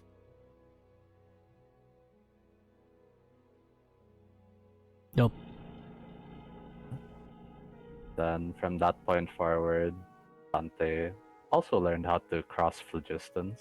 So potentially you could meet your ring of Dantes in their own phlogistons. if Let's you go. Planewalker. wish. Not Planewalker, Phlogiston Walker. It doesn't have the same ring. Yeah. Okay, Crystal Sphere Walker. There you go. Sphere, yeah, sphere hopper, sphere, whatever. Your hopper. There you go. Alright. And that's where we'll close this campaign. Plucking strings.